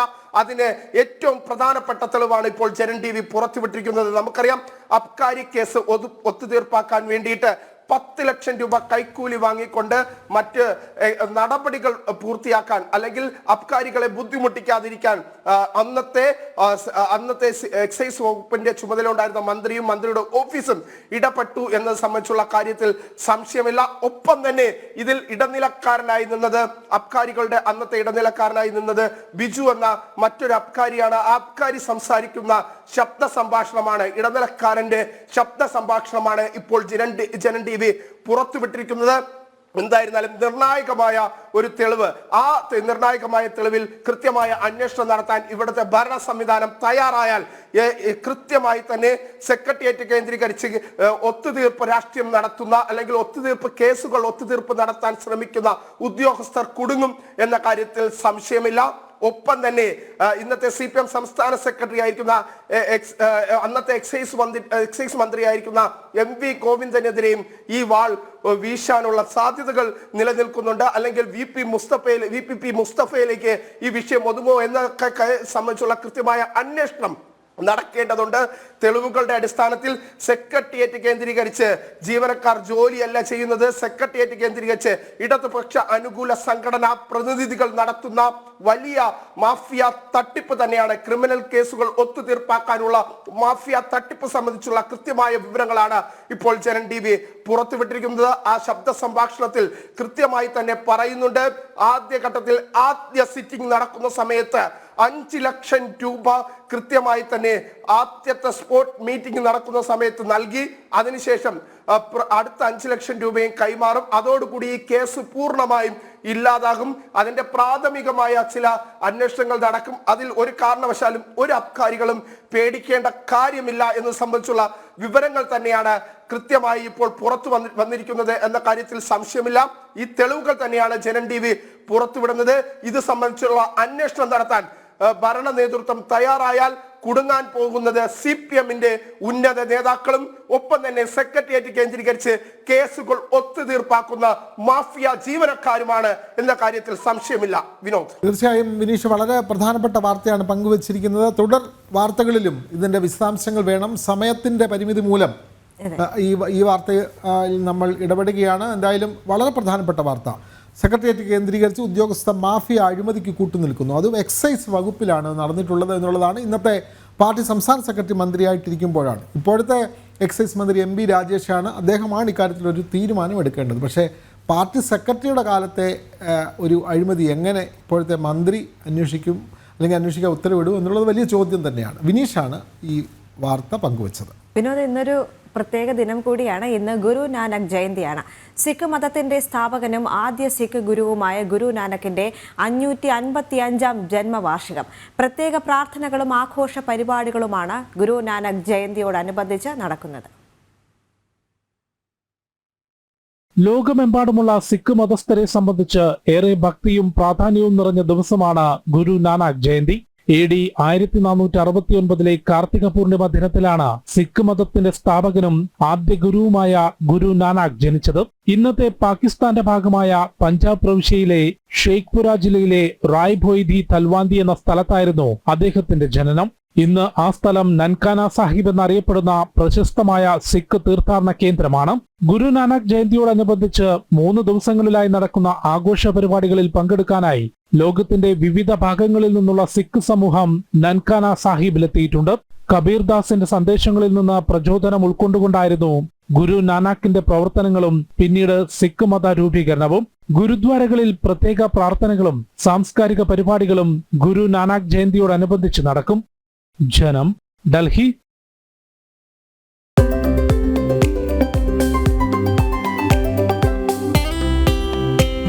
ഇന്ന് ഗുരു നാനാക്ക് ജന്മദിനം. സിഖ് മതസ്ഥാപകനായ ഗുരു നാനാക്കിന്റെ ജന്മവാർഷിക ദിനം. ഗുരു നാനാക്കിന്റെ ജന്മവാർഷിക ദിനം എല്ലാ വർഷവും നവംബർ 15-ന് ഗുരു നാനാക്ക് ജയന്തിയായി ആഘോഷിക്കുന്നു. ഇത് പ്രകാശ് ഉത്സവ് അഥവാ ഗുരുപുരബ് എന്നും അറിയപ്പെടുന്നു. സിഖ് സമൂഹത്തിന്റെ പ്രധാന ഉത്സവമാണ് ഗുരു നാനാക്ക് ജയന്തി. ശ്രീ ഗുരു നാനാക്കിന്റെ 555-ാം ജന്മദിനമാണ് ഇന്ന്.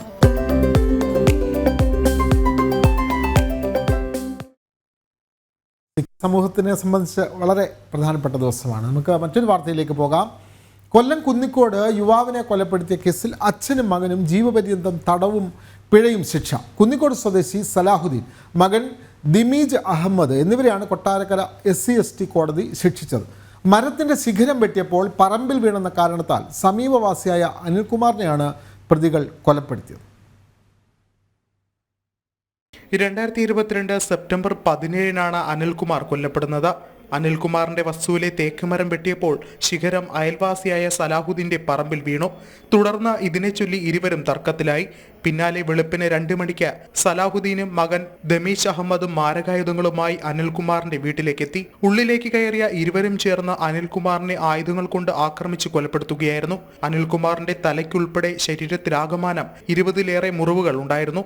തുടർന്ന് പ്രതികൾ ഒളിവിൽ പോയി. കേസിലെ 2ാം പ്രതിയായ സലാഹുദ്ദീനാണ് തമിഴ്നാട്ടിലെ ഏർവാടിയിൽ നിന്ന് ആദ്യം പോലീസിന്റെ പിടിയിലാകുന്നത്. പിന്നാലെ മകൻ ദമീജ് അഹമ്മദും പിടിയിലായി. കേസിൽ ഇന്ന് കൊട്ടാരക്കര SC/ST പ്രത്യേക കോടതി ജഡ്ജി R ജയകൃഷ്ണനാണ് വിധി പ്രസ്താവിച്ചത്. 2 പ്രതികൾക്കും ജീവപര്യന്തം തടവും 50,000 രൂപ പിഴയുമാണ് ശിക്ഷ. കോടതി വിധിയിൽ തൃപ്തരാണെന്ന് അനിൽകുമാറിന്റെ അമ്മയുൾപ്പെടെയുള്ള കുടുംബാംഗങ്ങൾ പറഞ്ഞു. ചെയ്യാനുള്ളതൊക്കെ ചെയ്തിട്ട് എന്തുവാ നമുക്ക് നീതി കിട്ടി, ഞങ്ങൾക്ക് തൃപ്തരാ. പിന്നെ ഇത് അപ്പീലിന് പോയി കഴിഞ്ഞാൽ പിന്നെ അങ്ങനെയുള്ളത് അങ്ങനെയാണെങ്കിൽ അങ്ങനെ ആ ഒരു വഴിക്ക് ഞങ്ങൾ പോകുന്നുണ്ട്. ഞങ്ങൾ എന്തായാലും ഇതോടെ നിർത്തുന്നില്ല. ഇവർ അപ്പീലിന് പോകുന്നത് ഞങ്ങൾ അതുപോലെ വീണ്ടും ഞങ്ങൾ പോകും. വളരെ സന്തോഷമുണ്ട്. ഈ നല്ലൊരു വിധി നമ്മൾ പ്രതീക്ഷിച്ച രീതിയിൽ തന്നെയാണ് നമുക്ക് വിധി വന്നത്. ഇനി അവർ അപ്പീൽ പോവുകയാണെങ്കിൽ ഞങ്ങളും അതുപോലെ തന്നെ പോകാനായിട്ട് തന്നെ ഇരിക്കും. അങ്ങേറ്റം വരെ പോകും. അത് ജീവന്റെ വില ആയതുകൊണ്ട് അങ്ങേറ്റം വരെ പോകും. പിഴത്തുക അനിൽകുമാറിന്റെ അമ്മയ്ക്ക് അർഹതപ്പെട്ടതാണ്. കൂടാതെ അമ്മയ്ക്ക് പ്രത്യേക സാമ്പത്തിക സഹായം നൽകണമെന്നും കോടതി പറഞ്ഞു. കേസിൽ ഇതുവരെ 24 സാക്ഷികളെ വിസ്തരിച്ചു. പ്രോസിക്യൂഷന് വേണ്ടി public prosecutor advocate GS Santhosh Kumar ഹാജരായി. പ്രോസിക്യൂഷന്റെ കേസാണ് ശരി എന്ന് കോടതിയെ കൺവിൻസ് ചെയ്യിക്കാൻ കഴിഞ്ഞു. അതിൻ്റെ ഫലമായിട്ട് ഈ സാധാരണ ഒരു പാവപ്പെട്ട കുടുംബത്തിന് നീതി ബഹുമാനപ്പെട്ട ഈ സ്പെഷ്യൽ കോടതിയിൽ നിന്ന് ലഭിച്ചു എന്നുള്ളതാണ് ഏറ്റവും സന്തോഷകരമായ ഒരു വാർത്ത. അതിൽ അവർക്ക് ജീവപര്യന്തം തടവാണ് വിധിച്ചത്. ജീവപര്യന്തം തടവും എല്ലാവരും 50,000 രൂപ വെച്ച് പിഴ കൊടുക്കണം. ആ പിഴ പിന്നെ ഈ ഇരയുടെ അമ്മ കൊടുക്കണം. അത് കൂടാതെ വിക്ടിം കോമ്പൻസേഷൻ സ്കീം അനുസരിച്ചുള്ള തുക കൂടി നിശ്ചയിച്ച് ആ കുടുംബത്തിന് കൊടുക്കണം എന്ന് കോടതി പ്രത്യേകം പരാമർശമുണ്ട്. കുന്നിക്കോട് പോലീസ് രജിസ്റ്റർ ചെയ്ത കേസിൽ ഡിവൈഎസ്പി ആയിരുന്ന GD വിജയകുമാറാണ് അന്വേഷണം പൂർത്തിയാക്കി കുറ്റപത്രം സമർപ്പിച്ചത്. ജനം, കൊല്ലം. പുത്തൻപുലരിയുടെ സമയം ഇവിടെ പൂർണ്ണമാവുകയാണ്. എന്നാൽ വാർത്തകൾ അവസാനിക്കുന്നില്ല. ഇടവേളയ്ക്ക് ശേഷം ലൈവ് റിപ്പോർട്ട്സ് കാണാം. നമസ്തേ.